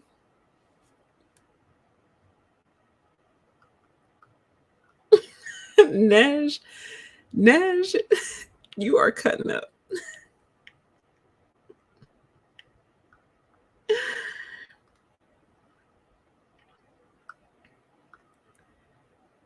It says, oh no, not at all. That's how it works in Europe. Tips are extras and not necessities. I only care about tips because they're necessities for me and work hard for them. And it makes me think of the places that actually won't let you tip their employees. And for whatever reason, I cannot think of one of those places off the top of my head. But there are some places that explicitly will not let you tip their employees. And I think Publix might be one of them. I could be wrong about that, but I think Publix doesn't let you tip their employee. You're not allowed to tip them. Is that right, y'all? For those who don't know, Publix is a grocery store. Let's see where this poll sits. Let's see what our poll says. So the question was, if restaurants paid a livable wage, would you still feel the same way about tips? Wow, it's 50-50. It's split right down the middle. It's split right down the middle. 50% of you say yes, 50% of you say no. Interesting. Oh, that is interesting, you guys. That's really, really interesting. Oh, that is fascinating. Let me see if any of you commented on it in the chat. It says, no, it would be a better experience because I don't have to feel guilty for tipping 10% rather than 20. Interesting. So it kind of takes some of that pressure off. Chat says, only in the US is this a debate. Other parts of the world pay a livable wage. Well, there you go. Maybe if we didn't pay poverty wages, this wouldn't be such an issue. It says, I'm totally here for your socialism, ARC, PTE. What does the ARC part mean? What is that short for? Oh, I get it. Your socialism ARC. I get it. I get it. I get it. It says, I'd be content with making the same profits every year as long as I have stability. But I guess the rich don't think that way. They don't. They're insane. They literally think they're supposed to make more and more money every year. And it's like, who told you that, though? Who promised you that? Like, that's not a guarantee. It says, I already do that, but I charge more than $10 a plate. Pasta made from scratch with duck eggs. It's a good hustle. Where you live, Nesh? Email me. I need a plate. I'm so hungry. I need a plate. I'll pay more than 10 and I'll even throw in a little tip. You know what I'm saying? I'll sling you a little something, you know? Let's see. So there's some food trucks in Arizona. Of course, you need to tip, right? The plate lady cooks with love. I'd gladly, sorry, I'm laughing and trying to read at the same time. The plate lady cooks with love. I'd gladly tip her, right? I need one of you who knows who the plate lady is to email me, please. Like sometimes I just need that exact combination, like barbecue chicken, potato salad, greens, preferably some macaroni and cheese, a deviled egg, and if some cornbread was involved, that would be amazing. But if not, it's fine. But sometimes I just need that exact combination of tastes.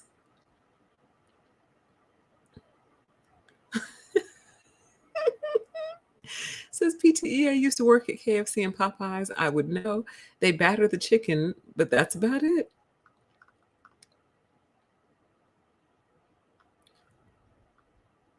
Let's see. Interesting. It says, I've worked at a restaurant that didn't allow tips. My customers used to sneak them into my apron pocket. Oh, how cute and how sweet.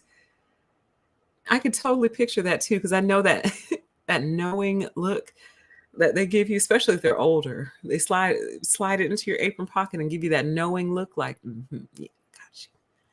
Or they like to like flick it kind of like under their hand. I can't explain it, but it's almost like they don't hand it to you. It's kind of like they're hiding it, but not, it's hard to explain. But anyway.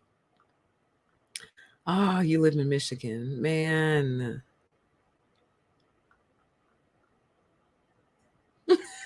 Chat says it's a plate lady in every hood in America. PTE. I know. I just need to drive. I need to drive down to South Fulton and just ride around and be like, who's selling food? Who's got it? Who is the plate lady? Point me in her direction, please. Thank you. Thank you. But yeah, so anyway, to round out the conversation, I just want everyone to know that I do tip. And I think I'm pretty generous with it. Like I try to tip appropriately. I try not to tip under ever. I do tip. I'm very nice to my delivery drivers when we do have interactions. So I want y'all to know I'm not a terrible person, but I just have these thoughts. Like I do think about these things, you know? And it makes me wonder. And then it makes me wonder, like if I'm going to get tip shamed, like when I do go get my nails done again, because it's been so long, I don't know what standard anymore. So they do my nails. Am I supposed to tip 10%, 15%, 20%, 50%? Like, what am I supposed to tip? And am I even that happy? Because I am very particular about my nail. I wouldn't want to do my nails unless I was very, very good. Because I'm so particular about it, you guys. I'm obsessed with them. So it's like they pretty much have to be perfect. Now, I'm still going to pay you and I'll still throw you a little tip, even if they're not perfect. But I'd much prefer they be perfect. And I'll tip you more if they are. If you can make my heart, if you can take my breath away after you do my nails, I'm going to tip you a lot because that makes me very happy because you've just made me happy for 2 weeks straight. Every time I look at my hands, I'm happy. That happiness, that has a price tag. You know what I mean? Um, but anyway, I do tip, and I even ask in situations where I'm not sure. I'm like, is it customary to tip? Am I supposed to tip you? Like, for example, I don't know if every airport has this, but the airport in Atlanta is so big that they have a whole bunch of off-site parking. And there's a bunch of different shuttle services that basically you go park your car in this big parking lot. You get on the little shuttle and it shuttles you to the airport. So every time I'm like, am I am I supposed to tip you? Like, am I? Or is this just party? Is this your job? Like, for example, do you tip the city bus driver? Am I supposed to tip the city bus worker? Like, am I? I don't know. Like, are you supposed to tip anyone who does anything for you? I don't know. Like, I've never known. Like, oh, and you know what? You are supposed to tip the airport workers because they get your bags. Sometimes they'll take your bag off the bus for you. So, I mean, I have tipped them in the past, but I've never really known if I was supposed to. Like, I always look around at everyone else. I'm like, well, I don't see anyone else getting their money out. So, is tipping customary or not? Says it says Noodles and Co. had a no tip policy. That is so interesting. Mm. It says I wouldn't mind making you a plate. I made shrimp stir fry and lemon white chocolate cake. Oh my God, I'm so hungry. So with that, I'm gonna go scare up some food. I have food in there to cook, but it has to thaw out, and I don't know that I have the capacity to wait for it to thaw out all the way. So I might be leaving my house to go find some food. It's pretty late, but a couple fast food joints are still open. So who knows? But wish me luck on my food endeavors. And I promise you, if it's a restaurant, I will tip whoever gives me my food, okay? But one more question before we go. Why do we tip when we go like pick the food up? So no waitress was involved really, just a cashier was involved. So I placed my order online. The cooks cooked it.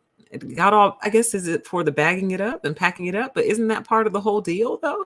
Like you're not going to give it to me on a plate and have me leave. So why are we tipping when we go pick it up? The chat says PTE want to tip everybody, traumatized from being tip shamed. I am traumatized. I felt so terrible. Like that day really stuck out in my mind when my roommate tip shamed me, man. That's it. Well, it's obvious you've never worked in service. And we were, but mind you guys, we were like 19 years old. Okay. And shit, well, it's obvious you've never worked in the service industry before, which was not true. I had never worked in the service industry in the traditional sense, but I had worked retail. That's service, honey, and we get no tips in retail. None. None. Okay? Zero tips in the retail industry. Approximately zero for cleaning up behind customers who just try on things, throw them down in the aisle, mess up the shoe rack, shoes here, shoes there, shoes everywhere, mess up the dressing room. leaving piles and piles and piles of clothes for you to pick up and put back on hangers and put back out on the rack. No tip, honey, zero.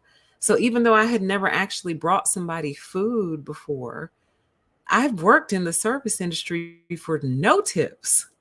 So I was hurt and offended. And I was mad that she was pocket watching me and she tip shamed me. That's it. It's like, excuse me? Ugh, it's obviously you never worked in the service industry, but like she was something else. That girl was a piece of work. But anyway, I appreciate you all. Well, see, that's the question. It's the chat says you tip for takeout PTE. See, I don't know. Like, am I supposed to? Like, I'm ready. Like, someone needs to tell me the rules because I don't know. Like, they have the little blank on there. It has a little blank spot for tip, and I'm like, well, if it's on the receipt, that means I have to do it, right? How much is it? How much you need? Who the hell all do I owe money? That is a good question. It says, why don't retail workers get tipped? I don't know. Because we get abused. Like, retail workers get abused, man. Completely abused by customers with zero tip involved. So, I don't know. But anyway, with that, I need somebody to answer the question for me. Who all do I owe money to? And if you have the answer to that question, I would love for you to leave it in the comments after this video has uploaded. Please let me know who all I owe money to so I can start writing these checks. And the other thing I need you to let me know is where the plate lady lives. And with that, we'll talk again very soon. This was a fun show. I enjoyed it very much. And I got the majority of your comments, but I will be watching it again when the show uploads and the playback is available, okay? So thank you all for your participation. And thank you to everyone who tips me on Cash App, Patreon, and in other ways. I appreciate you all so much. Never expected, but always appreciated. And with that, we'll talk again very soon. Bye.